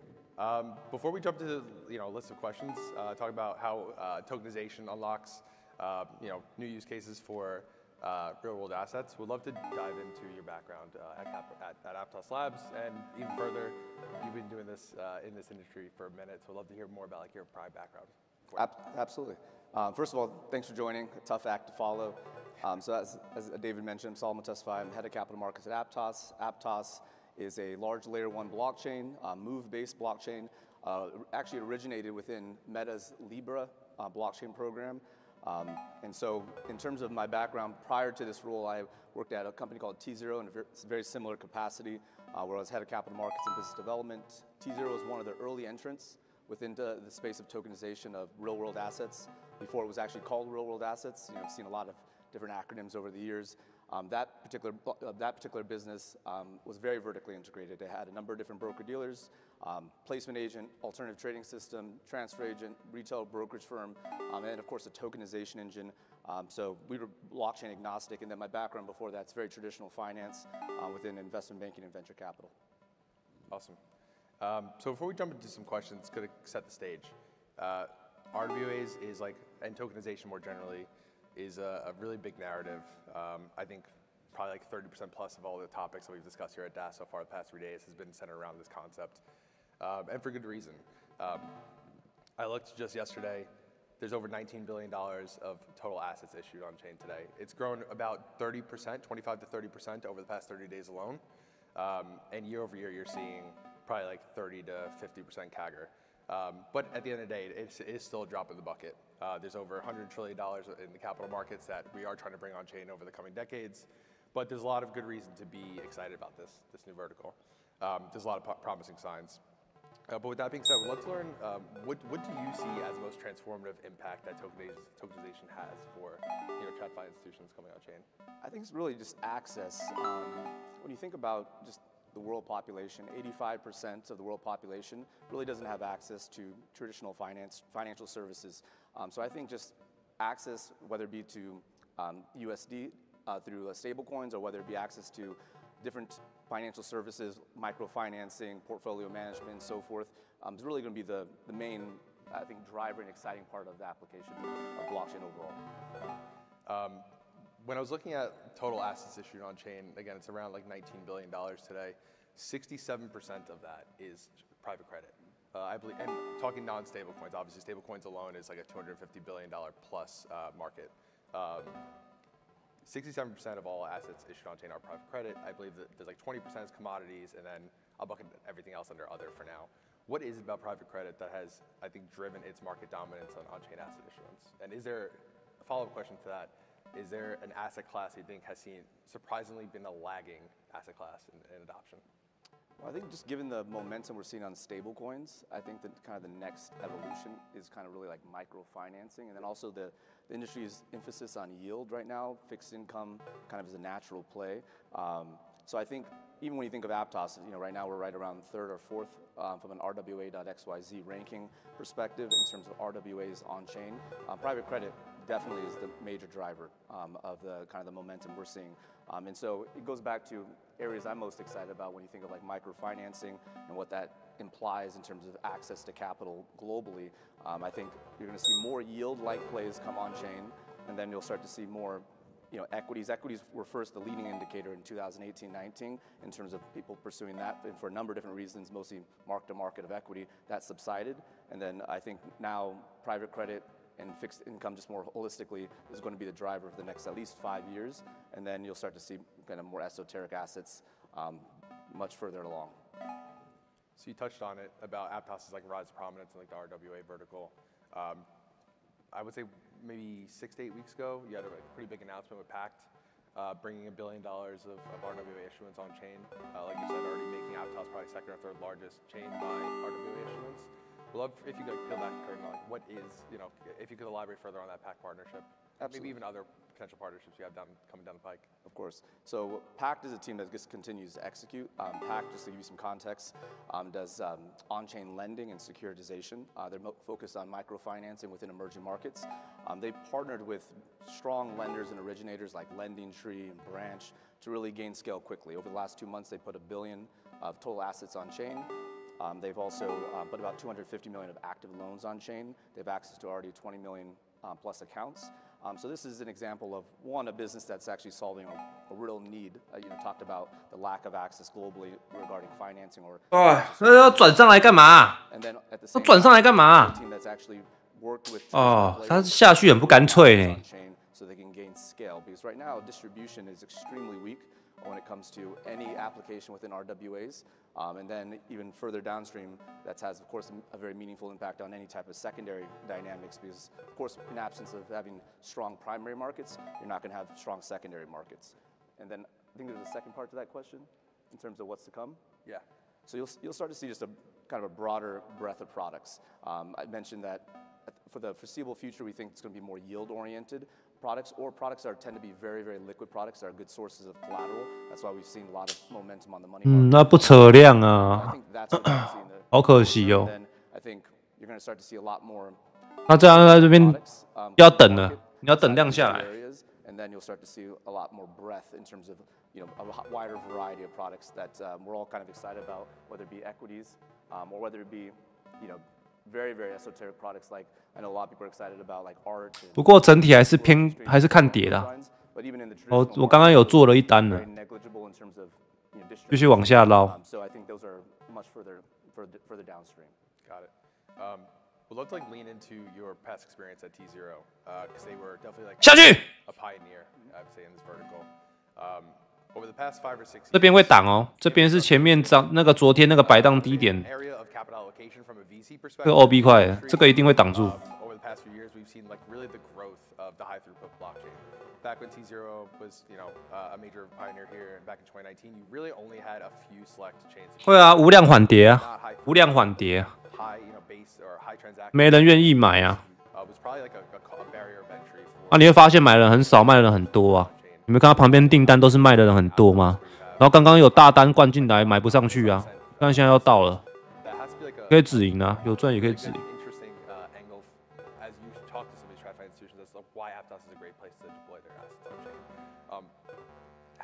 闹钟不用看了，它4小时应该回不去了。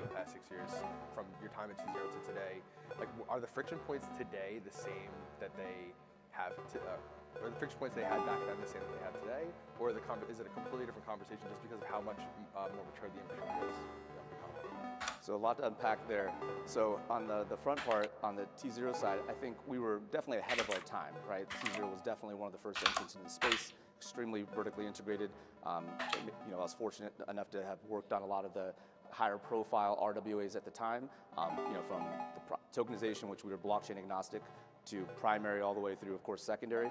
The emphasis on secondary that early in the life cycle, because I mentioned earlier, primary has been so weak, there was just less opportunities. And then if you look at the US, if you do a typical private placement, tokenized or otherwise, there's a lot of implications around lockup periods and so forth before you can actually even capitalize in secondary. So I think that emphasis on secondary that early on in this kind of industry probably was a little bit too early.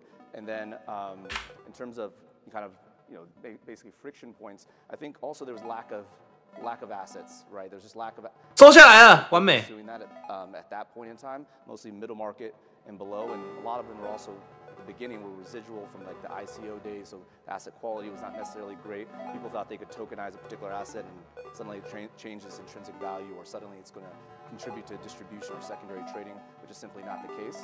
And so I think a lot of these dynamics also basically were the 超多空单一直在空的，完了 barbecue 啊。 In terms of just 一直空，之后空单堆积，买盘买单都完全堆不了，上不去。 Historically, there was infrastructure used to be an issue. That's no longer an issue now. Now we have a surplus, different infrastructure providers. 去了，红 K 了，dealers and so forth. Then distribution that continues to still be an issue on the primary side. Regulatory line of sight. That's of course now we at least are all optimistic in the direction that's heading in. And then outside the U.S., like in Asia and so forth, there's been line of sight for some time. So I think a number of the different roadblocks are being addressed, but still, when it comes to distribution and it comes to just asset quality, asset breadth, there's still some issues that need to be reconciled, that will be reconciled over time. What are the drivers for institutions coming on chain? Like, what? At the end of the day, we're all here to talk about like what is the power that tokenization unlocks. Like, is there something that is a recurring theme in these conversations that I think gives them that light bulb moment? Be like, yes, I need to do this. This is the future because of X, Y, Z.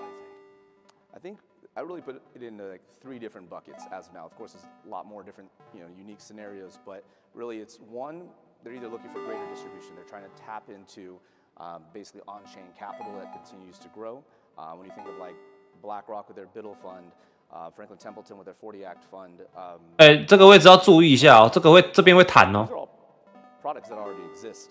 They're just trying to grow the. 这个位置会弹哦，注意哦。 That's basically bucket number 1. Just at this point in time, greater distribution. I would say the majority of the counterparties first. 除非它可以放量碾过去就好了，它这边不要撑住。 最好是不要撑，因为这边是有4层 buff 在的。昨天的关键价，然后跟 OB 块，然后跟日开 SNR 4层，然后加逆势框1305 4层 buff。没事没事，空单平仓了，哦，有赚了。 Basically reconcile and test that validity. And then the last bucket, which is further downstream, would be I want to offer very unique products that blockchain enables. And I really want to capitalize on basically growing the pie or the suite of different offerings in the market. I want to double click on that last part. I'd love to hear from your perspective. Like, is there some examples of like new financial primitives, new structured products that you think are going to be come on chain and be unlocked because of the composability, the global liquidity demand, the ability to fractionalize ownership, all this? Like, is there something that immediately comes to mind, or maybe again like a recurring theme that maybe has been some of the conversations you've had with some of these firms? Yeah, I think from talking to different folks that are really trying to make a dent on the derivative side, I think a lot of different counterparties that historically had not made very, very complex products because just administrative hassle would be daunting, are looking to blockchain to solve that. They like the fact that they utilize smart contracts to enforce certain guardrails, if you will. And so really it's around how exotic they want to make the particular product. Also, when you think of like simple things that do exist, but they don't exist on the secondary side, like tokenizing royalty streams. People like the fact that they can monetize their P&L in that capacity as well, as opposed to just looking at it from simple equity or debt. Gotcha. When do you think you're going to see us do away with like dual ledgers? You talked about like all the back-end admin. The reality is right now, like every single asset that's on chain is also sitting on a ledger at these individual institutions, and right now there isn't cost savings. If anything, it's a cost adder. I'd have to imagine. How far away are we from like natively on-chain asset issuance? Yeah, that's why I downplayed that second bucket around streamlining at back office and so forth at this point. I think it's just iterative. Right now, all the institutions are testing out the technology, getting comfortable with it, setting up the guardrails, and then over time, it will be the source of truth. Because when you think of just inherently what blockchain brings to the table, 撑不住了，撑不住了，变去了。 Right. So the fact that you have 2 ledgers, and we dealt with this historically even at T0. It was just certain counterparties needed that dual ledger in order to interact with us, whether it be from an issuance perspective or whether it be from a partner perspective. Do you think technology needed to like do away with dual ledgers? Is that going to largely come from these TradFi institutions? 下去了，撑不住了。那他这边收线如何收啊？他15分跟5分全部收下去，不用看了，就看空了，就去看空了。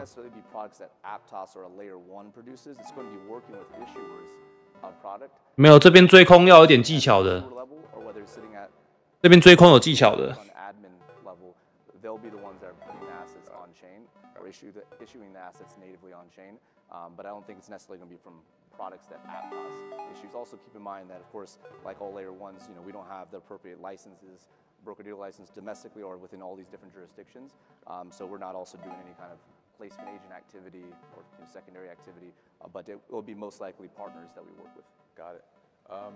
Wait, where do you see like tokenization going over the next like 5 to 10 years? Is there something that you're really excited about? Obviously, I know you've like hammered home the point about like microfinancing, things that like these high throughput, low cost blockchains enable. Is specifically that, the democratization of like of finance and so especially like a lot of developing and emerging markets. 我今天跑3600点了。 I'd love to like hear from your perspective, like where do you think the next 5 to 10 years look? So maybe a kind of a rapid fire set of different things I expect to see. One, I expect to see a lot more M&A. It was good to see, Kraken's announcement. That was really Ninja cool. Trader this morning. I think there'll be a lot of M&A between just basically broker dealers and crypto counterparties, or vice versa, as people look to basically offer both native blockchain products as well as traditional products, and hopefully there'll be that convergence. I think there'll be more crypto-linked products, like we see with the ETFs as well as the ETPs. I think in general, I think over the next like 5 years, you'll see a lot more traditional products get put on chain, like just like we see with money market funds, fixed income, and so forth. And then the value add there's going to be an emphasis on fractionalization. So they're going to give products that were maybe once reserved for a larger check size that are now going to be broadly accessible.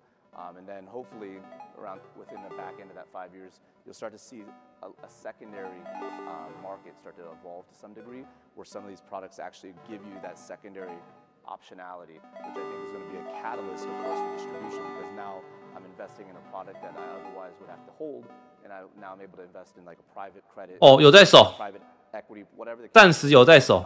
我以为他要灌下去的，结果还好。 Not just get democratization to access the asset, but also to be able to walk away from the asset, and that's very important when you're dealing with a demographic like the retail or whatever the case may be that need that optionality. What do you think, like forward-looking, like the bifurcation of the on-chain economy? Like largely speaking, it's been largely permissionless capital formation, crypto-native assets. I think, like largely speaking, the growth is going to be from these off-chain assets coming on-chain. 看你们想等哪一段做啦。然后每一个人的本金不同啊，就量力而为就好。就算你再有把握，你下重仓会不会下一秒就直接拉上去？这个也是很常遇到的。这个就是还是要回归到心态跟仓管。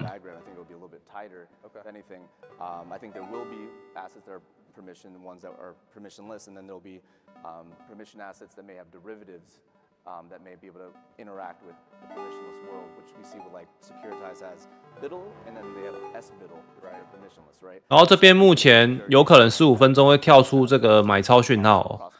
这个买超讯号其实有时候也准一下啦，但是不是每次都准啊，但是会让你预期就是说有可能会有反弹或反转的可能啊。这个是用来提醒你，指标是用来提醒你啊。这边要不要做多看个人，是觉得这边做多，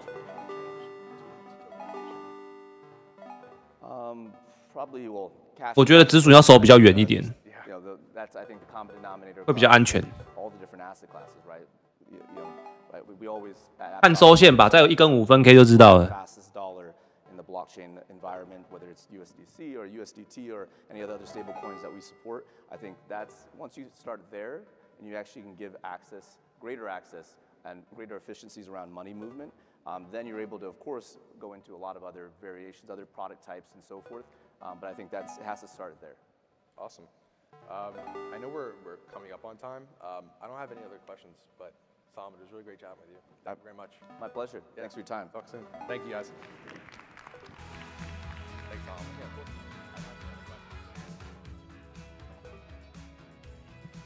Please welcome to the stage Miguel Morel.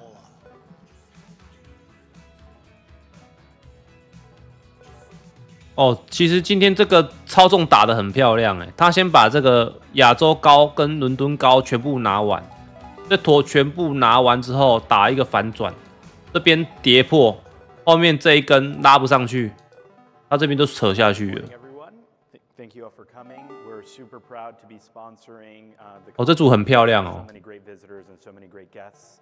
Today I'll be talking a little bit about my company, Arkham Intelligence. 这边做空的话要很小心又很谨慎最好是等它收完再进会比较好，不然就是有价格蛮良好的反应再来说。on-chain 这边都是属于逆势的。 that is focused on bringing trust and transparency to the cryptocurrency ecosystem. Now, how exactly have we managed to do that? We have done this by building one of the world's best blockchain analytics platforms focused on the de-anonymization of cryptocurrency addresses, and namely attempting to put an identification behind all of the major wallets across the world, across a variety of different blockchains. This has led to a large number of traders, different kinds of institutions, be it regulatory or financial, coming to Arkham in order to get information about what all of the world's traders are doing. Who are the people who are buying and selling cryptocurrencies, for example. And in this comes a major opportunity for us to fulfill an even larger vision, which is having a centralized place where people are able to come to understand what's going on in the crypto market, look at our analytics. 好，等我一下，我接个电话，有庄家打给我。 So let's go through a little bit of the information about Arkham Intel.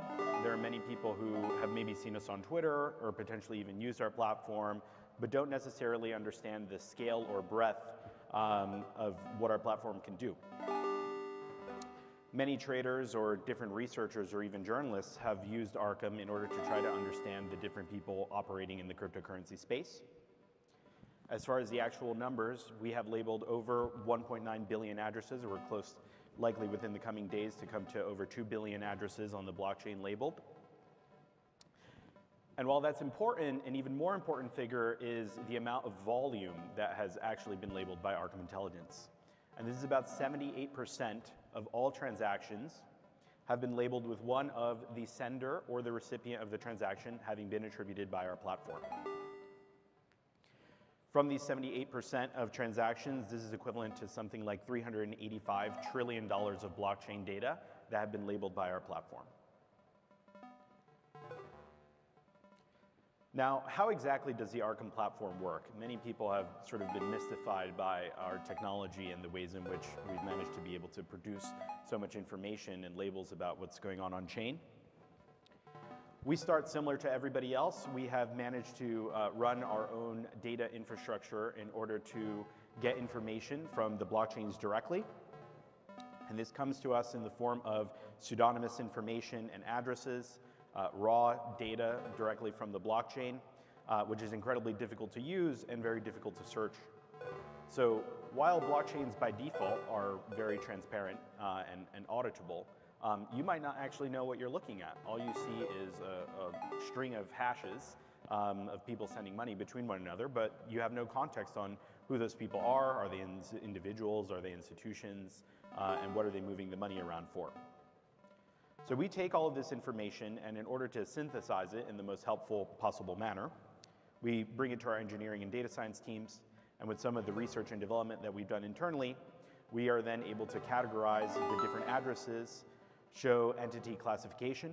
So this means actually taking the addresses and figuring out the clusters of who they belong to and which ones are actually closer together versus farther apart. Using publicly available information and metadata in order to then classify the different addresses. You know, is this an exchange? Is this an individual? Is it a trader? Is it a fund? Is it a market maker?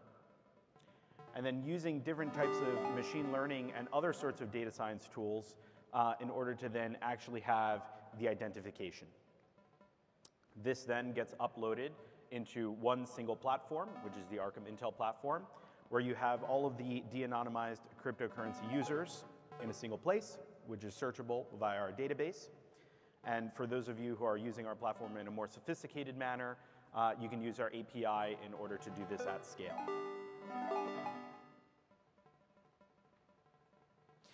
Now, what does having a database of all of these different users within the cryptocurrency industry actually entail? What can you get out of it? Once you've managed to build and collect all of this information, what as a trader or as a researcher or journalist are you actually able to do? Well, for starters, having a collection of all of the addresses of a particular entity gives you a sense for their portfolio. It shows you what their current holdings are. But also, given that the blockchain is immutable and forever, allows you to see what they've also held in the past. It allows you to see this across every major blockchain that we support, not just Bitcoin, but Ethereum and Tron and Solana, And as the industry continues to develop and people continue using more blockchains, either layer 1s or L2s, gives you the ability to have a holistic picture of their positioning across the entire cryptocurrency ecosystem. Whereas if you're just looking at a single wallet on a single chain, you might not have the entire picture of what exactly they're investing in. And across all of these things, of course, you can then get an understanding for how big of a position they have on chain. You know, is this a whale or is it somebody who's significantly smaller? But bringing all these pieces of information together across all different blockchains and addresses gives you a much better sense for this information. Bringing it to a much more granular level, we're able to look at the exact transactions that are being made by the entity, institution, or individual. We can analyze their top counterparties. We can visualize a network of everyone who they've ever sent funds to. And we can see what sorts of exchanges or services they're using. This can be particularly important, for example, in cases of hacks. In the case of the Bybit hack, most recently, people have been using the Arkham Intelligence platform in order to visualize and assess exactly what the Bybit hacker has been doing with the hacked funds and tracing those funds across blockchains, in most cases Ethereum and Bitcoin, to actually understand where the funds are going and how the funds are actually being laundered. Once you have all of the information about the transactions and their portfolio, this then gives you another layer of information, which is the cost basis of the person, their daily profits and losses, as well as their cumulative profit and loss. And this gives you a sense for example, how good of a trader a particular entity is. Maybe that's somebody who you might want to copy trade or try to understand more about what they're doing because they can move markets, for example. And this all leads me to a new paradigm that has been created by the emergence of not just Arkham, but the on-chain analytics industry as a whole, which is what we like to call the new TA. And this is transaction analysis as opposed to technical analysis.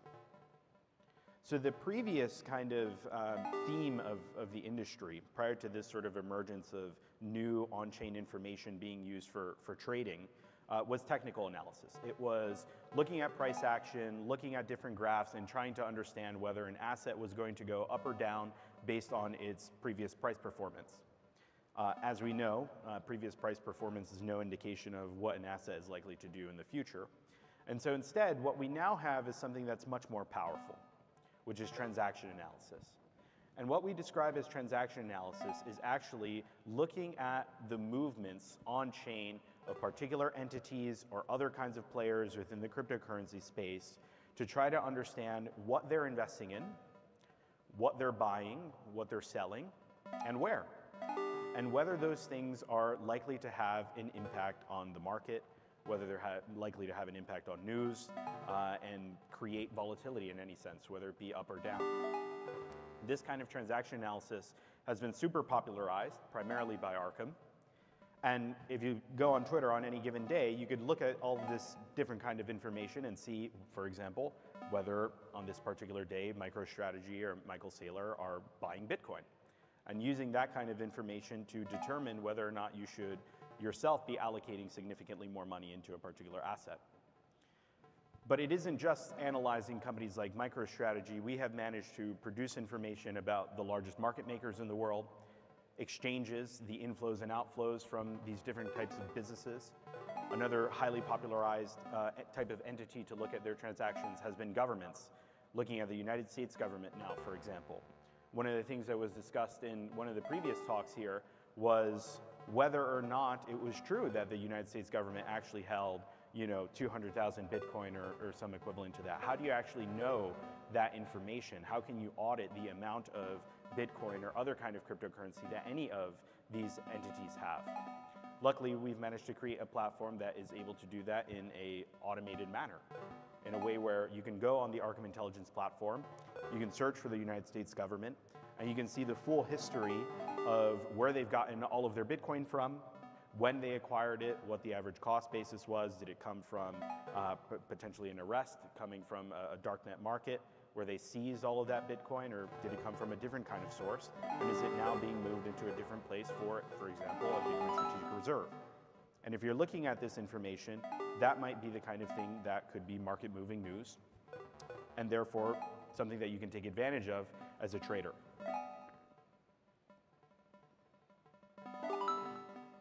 So looking at it from a historical perspective, sort of zooming out, we've been on the details of on-chain analytics and how exactly you can use it in order for your personal benefit.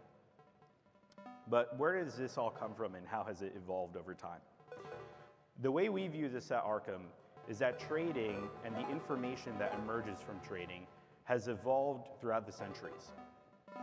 A lot of the first forms of trading weren't even digital. This is a relatively OK， 讲完电话了。那个主力有跟我讲要大概到哪里了。各位空单可以先续报，好，可以续报，要记得上保本。这个下去会蛮深的哦，我先跟你们讲。哦，先这样，然后主力的事情我就不透露太多了啦。The merchant decided to, for example, produce a receipt, which only they saw or potentially I saw. All of this kind of commerce and all of these different merchants have then evolved into something a bit more sophisticated. 你们注意一下这一条线。Which is trading pits. So these are places. 你们注意一下这条线，待会这个闹钟响，你观察一下价格。Information is being produced about what assets, in this case, securities or stocks. 现在做多很危险哦，我先跟你们讲哦。电话讲的，啊，我只是转达给你们作为参考。Papers in exchange for money was in these sort of centralized trading pits. But now, as technology has progressed and the internet has evolved, it's all moved online. And so if you're buying or selling stocks, you can now do this from your computer, you can do this from your phone. There are a variety of different internet brokerages where you can submit trades, send the money completely electronically, and there's a record being kept on your device, on the broker's device, and potentially by a regulator such as the SEC. But it's not viewable by anyone else, except in cases where there's a required regulatory filing, for example. If you're the owner of more than 10% of a publicly traded stock, you're required to submit a disclosure within, let's say, 90 days that you have taken that position. However, what we're seeing in the cryptocurrency 不会啊，这个行情才舒服啊，不会太垃圾啊。你一定是做多了，对不对，兄弟？空单我们群友、我们观众都赚麻了。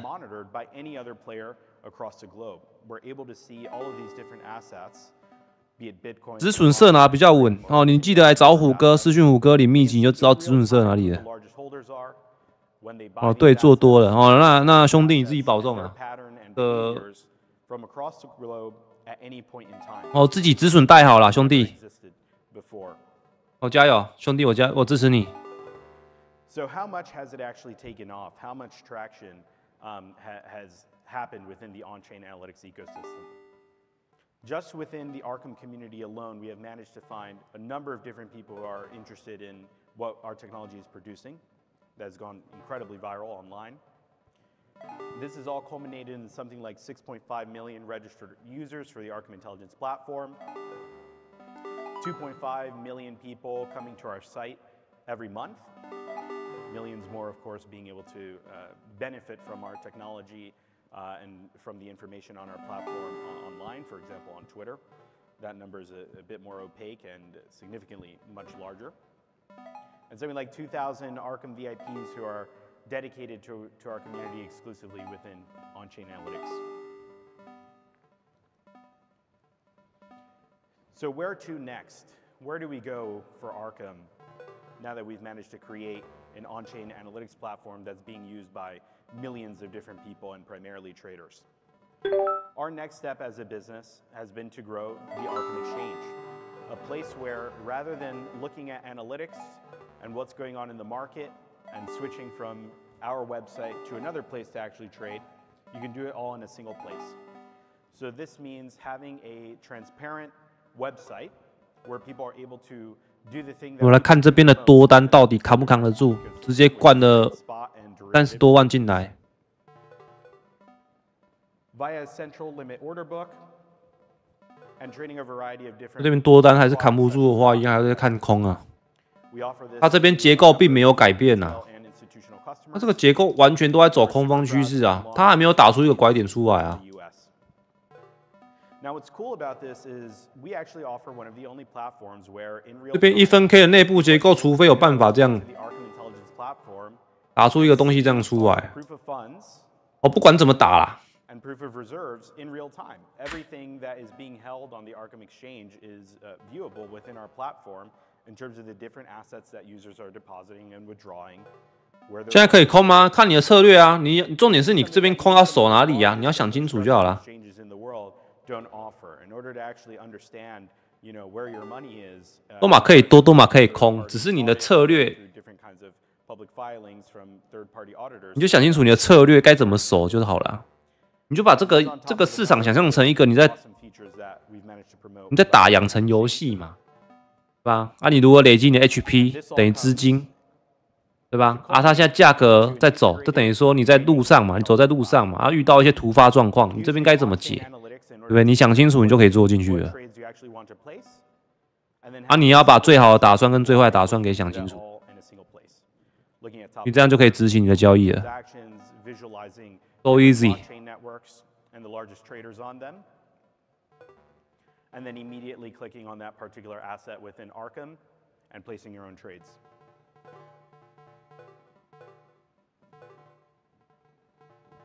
This all culminates into our vision.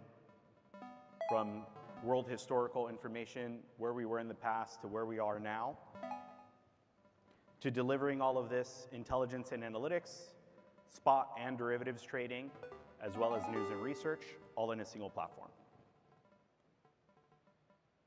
Thank you all very much, and you can find us on arkham.com.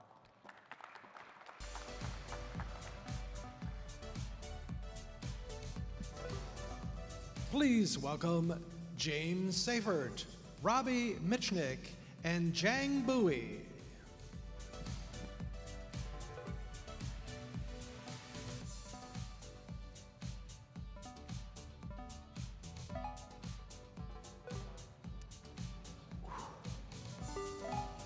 Hi, everyone.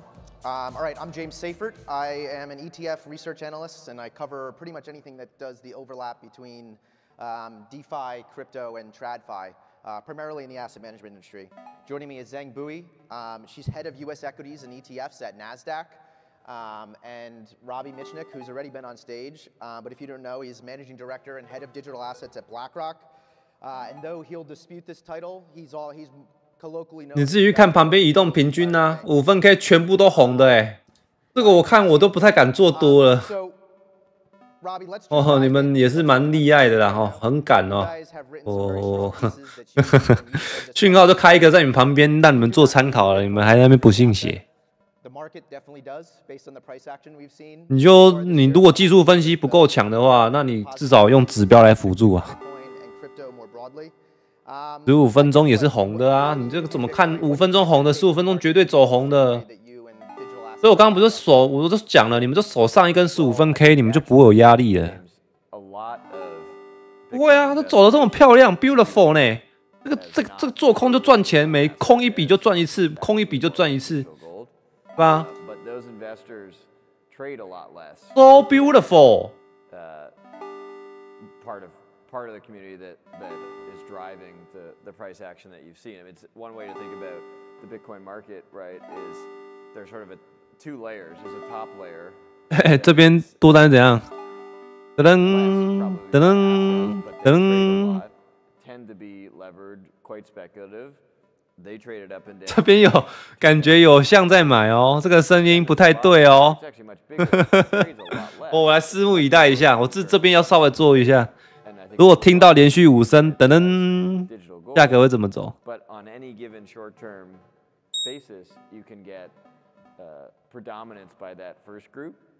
Over the long term, I think we still believe in what it is, which is a global, scarce, decentralized asset that's not tied to any one country, political, economic, monetary system. There's a lot of appeal in that. And that asset doesn't care at all about tariffs. It's certainly not afraid of a recession. In fact, a recession is probably a big catalyst for Bitcoin. And of course, that's very counter to some of the short-term moves that you see. And for some, they may view that as irrational price action and actually see it as an opportunity. So Saylor was just on stage. You called it digital gold. He was saying that he thinks Bitcoin should be worth as much, if not significantly more than gold, which would be a $20 trillion market cap. BlackRock has one of the largest gold ETFs in the world in IAU. Do you guys interact with them at all? Do you guys butt heads? The IBIT versus IAU conversation? No, it's all one team. I think they're very happy for the success of IBIT, and you know, there's a lot of frankly like-mindedness. 这个噔，这个噔，有点弱哦，这个噔。哦，高峰会放空会，哦，没错哦，他们都在出货哦，加油！至少要等移动平均转一根绿上来再来看。那最好是结构改变最好，不然这边直接下去，我都觉得无底深渊啊，无限深渊。Debt and deficit accumulation, money printing, inflation, currency debasement, geopolitical disorder, all things that you know, are on the horizon and the minds of a lot of investors today. Not all investors have made the link between the two, and the narratives that are out there, to your initial question around risk on, is very confusing and unhelpful to them because they get the digital gold story, but then they look and they see people calling it risk on, and they're for some reason worried about the purchasing manufacturing index and tariffs and like job market slowdown, which of course has nothing to do with Bitcoin. And that just throws off the narrative and creates a lot of confusion, particularly for. 哦，私讯我，好，填表私讯我，我跟你说要怎么看。Great. Let's move on to more ETP specific questions. So Zhang, a lot of people don't realize this. Everyone sees these filings that come out. People are trying to track what ETFs are going to launch. And a lot of people don't realize that it's the exchanges that technically file these rule change filings, and there's 19B4s. I have like 40 of them that I'm tracking right now. Can you just talk about what 哦，每被骗过一次就是一个经验的成长啊。as far as these rule change proposals? 嘿，有机会哦，有机会哦。Yeah, so I mean, for an ETF to come to market, you know, issuers like BlackRock will file registration statement with the SEC. You know, for these spot commodity-based products, they typically file a Form S1 registration statement with the Division of Corporate Finance with the SEC. And for spot products, the exchanges don't have generic listing rules that would just allow us to be able to list them without needing to go back to the SEC. So, intense, what you're talking about is we have to file these 19B4 rule filings with the SEC Division of Trading and Markets to amend our rules to allow us to list and trade these products. You know, we had to do them for Bitcoin and Ethereum. It's been a year, a little over a year since the approval of the first spot Bitcoin ETFs 19B4s in January of 2024. You know, we partnered. 哦，来了来了，有了有了有了。You really see how much the ETF wrapper has. 有机会转绿了。With Bitcoin. 兄弟，你的多单有救了啊！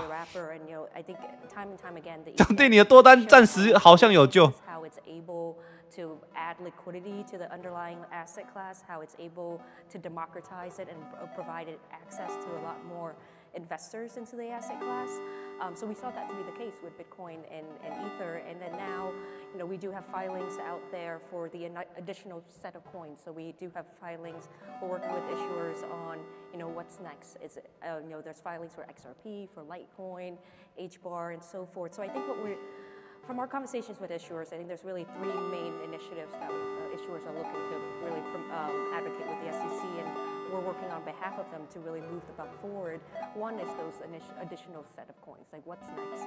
And then the second piece is multi-coin assets as well. So being able to offer, you know, multi-coin, like an index type of product. And then third is enhancing the existing product. So we have Bitcoin and Ether ETF approvals, like how can we make it more efficient? So offering in-kind creation redemption, offering staking, and even the options on these ETFs, how can we make the liquidity ecosystem around them even better? So we do have filings in place that are looking to increase position limits on IBIT options.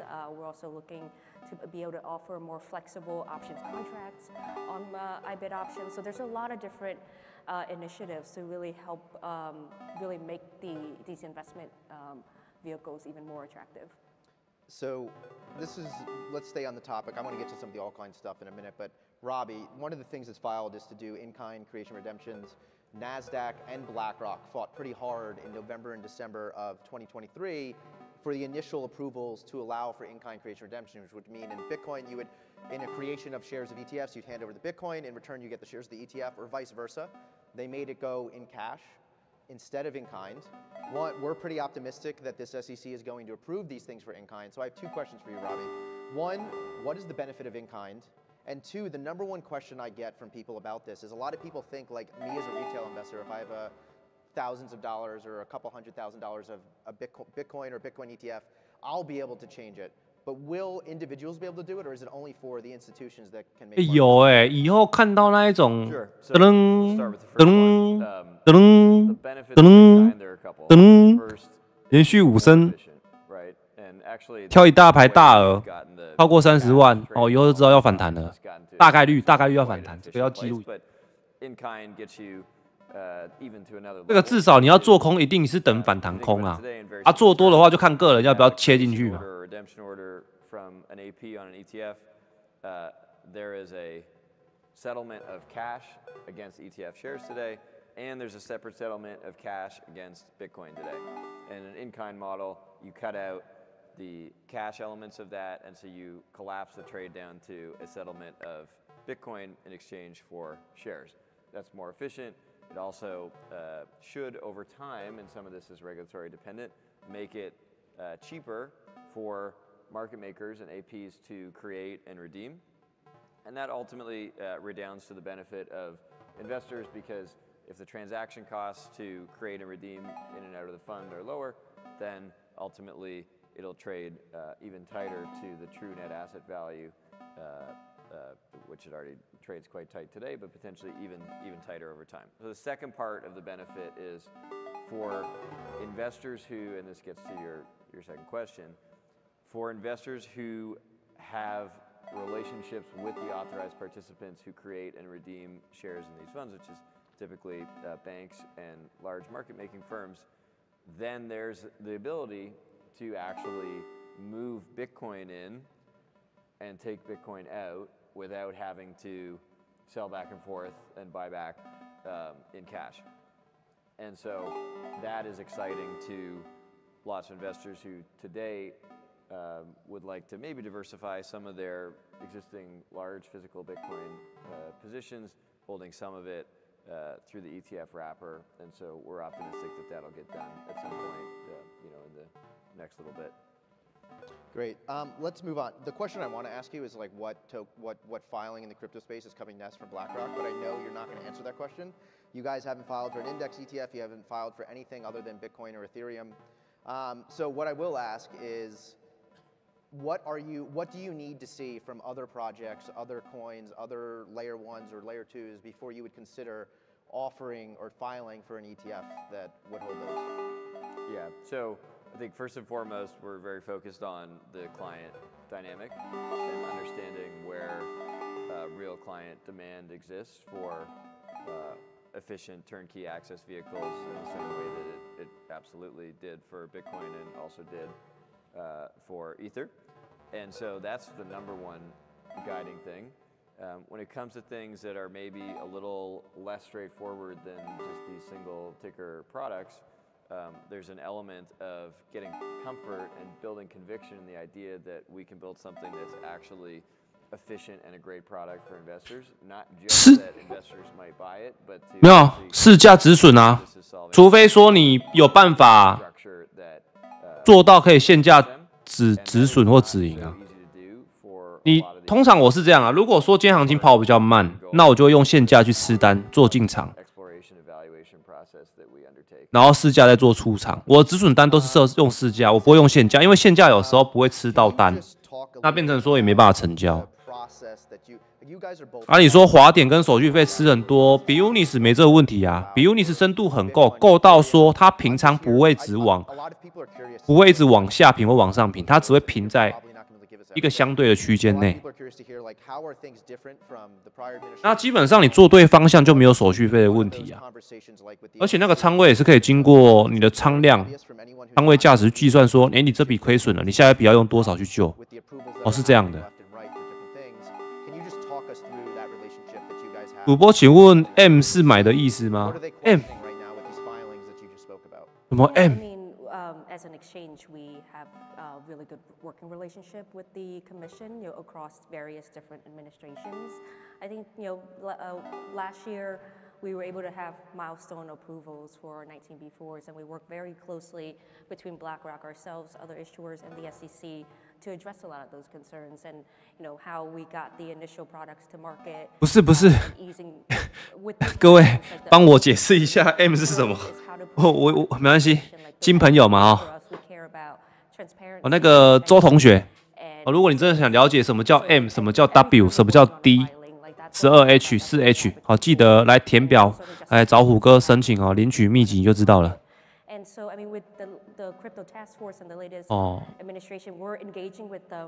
有些人是 S 嘛，有些是 M 属性嘛，有些人喜欢被虐嘛，有时候有些人喜欢虐人家嘛，对吧？就看每个人的看法了这个 N 不是叫你在这边要干嘛这只是月开它是月开月线开盘价那你 M 的话，你 M 导到这边，你要去受尽，你要去受什么？受空单还是要受多单？这个就看个人。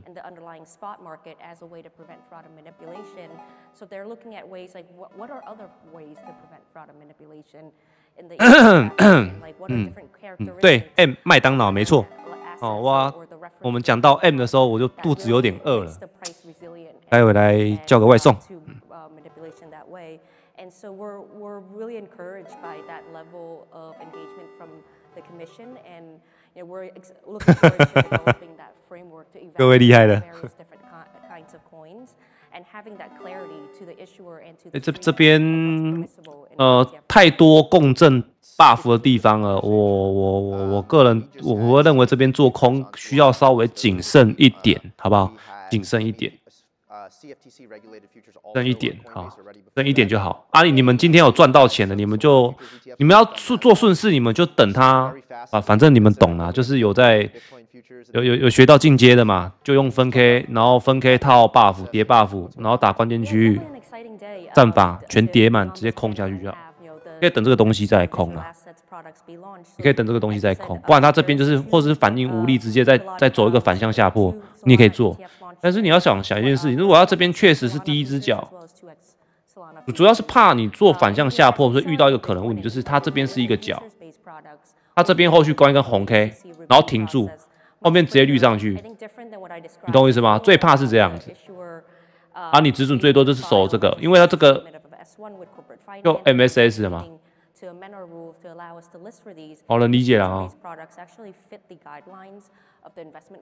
那移动平均的话，也是开始准备连三率了准备连三率了。等于说它这段差不多了，然后要反弹，再观察，是吧？我们再观察这个麦当劳，观察这个麦当劳的反应。那如果它打4小时的下影线，一定是过这个位置啊，对吧？下影线就出来了。 所以其实这个位置其实还不错啦，可以做抉择啦，最多就赌一次啊，赌输就不要再赌了，代表你这个接底是失败的。The movement in terms of like what are the futures exchanges doing, and then working with the commission already in the background to be able to get their green light for their 40 Act based product. Yeah, these 40 Act products that hold futures, there's a whole bunch of those filed for XRP and other coins as well. Those could be potentially coming live in the next month or two on other exchanges, including NASDAQ. But the real demand tends to be in spot asset ETFs. These futures ETFs are more used as trading vehicles rather than the long-term buy and hold. But it's still very interesting to see because as we saw with Bitcoin and Ethereum, if you get a futures product, you're pretty likely to get a spot product at some point in the future. Robbie, let's go back to Bitcoin a bit. You made, not you specifically, but BlackRock made a bunch of headlines. Model portfolios, for those that don't know what that is, it's essentially like BlackRock has these free recipes that they'll hand out to advisors or anyone who wants to follow them for how to, create a portfolio of a bunch of ETFs or assets, what have you. And there's literally trillions of dollars, or at least hundreds of billions, tracking these things. BlackRock is known as a model portfolio provider. A subset of their models added Bitcoin as a 1 to 2% allocation very recently. Can you talk about what those models are and what that conversation was like? 刚刚在连续噔5声的时候就开始要，我觉得那个点应该就要进了。好，以后只要听到噔，连续5声，还有在关键位啊 ，buff 至少叠3层，好，你就知道了哈。以后要知道，好，就算你没有做多做空，也要很谨慎。In that model, there is a decent-sized allocation to alts, and within that alt sleeve now, there's a 1 to 2% allocation to Bitcoin. That process is many years long, frankly, and reflects some of the fundamental analysis and thinking around risk return, portfolio impact, et cetera, that you've seen come out in other papers that we've published and also in commentaries that folks from BlackRock have done. And part of it is the potential for Bitcoin to serve a role as a unique diversifier because of its properties that we discussed off the top, and potentially a hedge against some of the left tail risks that exist in a portfolio. And I think it's a really interesting dynamic because this question of what it's going to be and how broadly it's going to be adopted by institutions and will it be in model portfolios. And James, I think that a lot of the crypto ecosystem does not grasp the significance of this point, which is if this is a low or even negative correlation asset, it will be a staple of portfolios of all kinds all over the world in an institutional wealth advisory standpoint. If it is, in fact, levered beta, trades like NASDAQ, which some days it does, even though that sort of belies the fundamentals in our view, then it's just another technology investment for most of those people. You can invest in it if you like it, you can skip it if you don't, right? That's really the significance of this debate of whether it's risk on or it's not risk on and what the correlation is. And I think that flies under the radar for a lot of crypto native folks in terms of just how meaningful it is. Yeah, there's been over its history, Bitcoin has been pretty uncorrelated, if not negatively correlated. But recently it has been correlated to NASDAQ 100 tech stocks. You talked about institutional adoption. I've been on a few stages with you over the last year since you guys launched. What's going on with advisor adoption? I'm hearing a lot of rumors. Actually, they're not rumors. I know for a fact there are wealth platforms that are finally turning these things on. So there's two ways to basically, if you were running a wirehouse or a platform, it's either solicited or unsolicited. Basically, if you're the customer and you go to your advisor and you request to buy it, that could theoretically be approved. But most places had not yet got to the point where me as an advisor, I could recommend it in a portfolio. And that seems to be being turned on now, particularly with IBIT. Can you tell me like what those conversations are like? How often are you conversing with these teams that are deciding what can go on to these platforms? Where are we, like what inning are we in the term of advisor adoption? Right.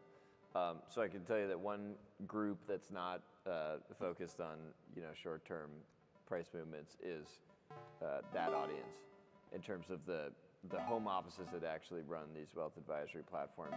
Those conversations started in January of 2024. And I would say that the pace of them is probably higher in the first quarter of 2025, despite a less compelling price trading pattern than it's been at any point since these ETFs launched. There are a couple big names that are known, Morgan Stanley amongst them. There are a number of others that are progressing quite well through their process. It's a long diligence, education, research process for them. Basically, every major firm is at some stage of that journey, but that takes a much longer term view, and I think the momentum there is quite good. Yeah, you said negative price action. I feel like some of the people I talk to, like the fact that the price is back down is kind of like turned them on to like accelerate even more because they want to be able to allocate in a potential dip, is anecdotally from people I'm speaking to. It's funny because I had one institutional client conversation recently, and they bought a decent sized position, but they wanted to be much larger. But this was back when it was 100K, and they said, well, but I wanted to have a 30% pullback, and then I'm gonna do it. And I don't know whether that's the right strategy or not, but it's interesting because it's very counter to what a lot of the investor base in crypto has been historically, which is the opposite, right? It goes up more, I buy more, it goes down, I flee for the exits, right? And that's really healthy for the long-term fundamentals of this market, that you have more investors who are in that opposite direction, for many reasons, but including dampening volatility, right? If you have buyers when things move down instead of, all one-directional trading. Let's go to you, Zhang. NASDAQ and other exchanges, they have made a lot of noise because specifically NASDAQ, you're publicly saying you're going to move to 24/5 trading, so 24 hours a day, 5 days a week. I mean, potentially, I assume you'll get to some point maybe 24/7. How much of that is driven by, this industry and Bitcoin and other digital assets trading 24/7? How much of it is just normal course of where you guys were going anyway? What's the driving factor? When is it going to happen? Anything you can share there? Yeah, I mean, we definitely see that this is where the markets are moving to the 24-hour trade or continuous trading. There's a lot of demand globally for U.S. stocks, and people want to trade within their the hours that they're typically awake. And I think a lot of it is, like you said, because people are used to trading crypto 24/7. They're able to make place trades and have high conviction over the weekend and have a way to express their views of the market that way. So we're hearing it across the board from global broker dealers. 超多空单的。 Servicing. Even within the U.S., like there's a number of U.S. brokers that already are offering overnight trading because their customers are used to trading crypto in those hours. So as that we saw that that's the trend, we want to ensure that NASDAQ supports that, given that we are a significant listing venue, a significant trading venue, that we want to support that trend. I mean, there's still a lot of operational things that needs to be worked out. I think a little bit different from crypto, from a corporate action standpoint, announcements, so there's some consideration when it comes to equities that we were really being mindful of, and we were engaging the industry in resolving those. Great. We're running out of time, but quickly, as somebody who works at a firm where, as I said, Bitcoin and crypto, it's like a lightning rod. People are usually very in favor or very against. There's very few people that are neutral in the middle. That's the same case at Bloomberg. I'm betting it's the same case at BlackRock. I mean, Larry Fink was on the complete opposite side of where he is now on Bitcoin. What is the conversations like internally with you at BlackRock? We'll start with Robbie, and then I also want to hear NASDAQ, because obviously this is, again, like I said, very controversial asset. What are those conversations like with people who are on the opposite side of the view as you?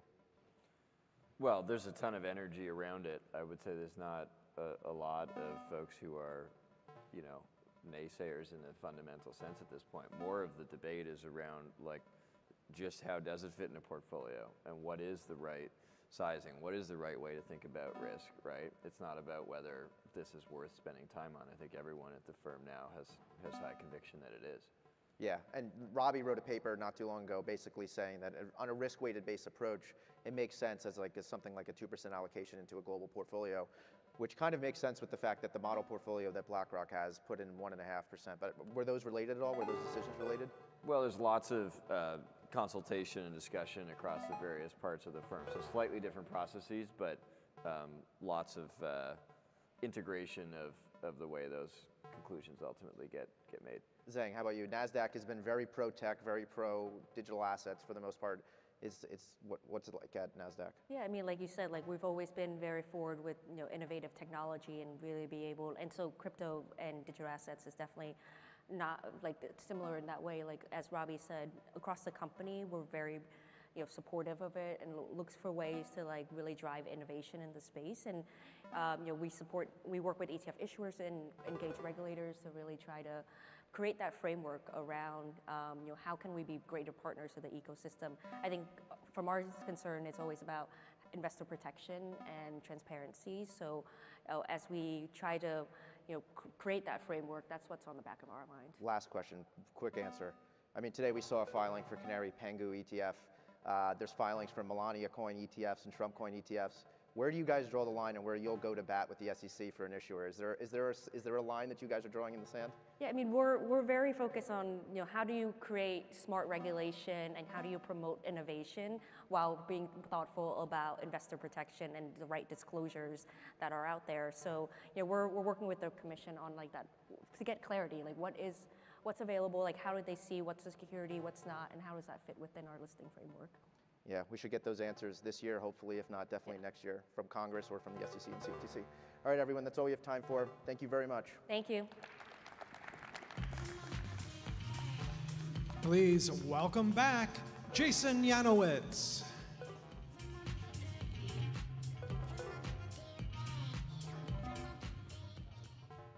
we've got round 2 from the president. No, I'm kidding. That's it for the main stage. I just want to say thank you to everybody. We have lunch right now. We've got the afternoon tracks coming up after that. We have 2 more events later this year. There's Permissionless in Brooklyn, our crypto native event, a little more focused on the developers and the founders. That's June 24th through 26th in Brooklyn. And then we've got DAS London, same event, just for the London crowd. That's October 13th through 15th. So Blockworks has like 20, 30, 40 folks here. So if you guys want to 哦，这边已经5分 K 已经2红了哦，这跟跑完再收3红，哇，那个兄弟应该傻眼了，哇，怎么会这样？没办法啊，空方就是比较强嘛，上不去没办法啊，该损就是损啊。他连那个 M 麦当劳都没打到啊。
OK， 那我们今天直播到这边哦，感谢各位的支持哦。那一样就是空方还是走比较强哦，它没有明显的反弹，所以还是老样子啊哈。这15分钟收吞噬就要再延续哦，这个位置应该大概率就没效，除非它抵住这边前低不破，或是打完做猎取完再拉上去，至少也都要过这一根才有机会，不然都还是看延续。好，那今天的直播到这边。哦，今天的大框架都还没讲到啦，我认为应该会到那个位置，好，没关系，好，明天一样周末还是有交易机会的，好，还是有交易机会的。那注意一下群组的讯息啊，好，虎哥会讲到一些比较需要注意的位置哦。那各位早点休息哦，今天各位赚麻了哦，恭喜恭喜哦。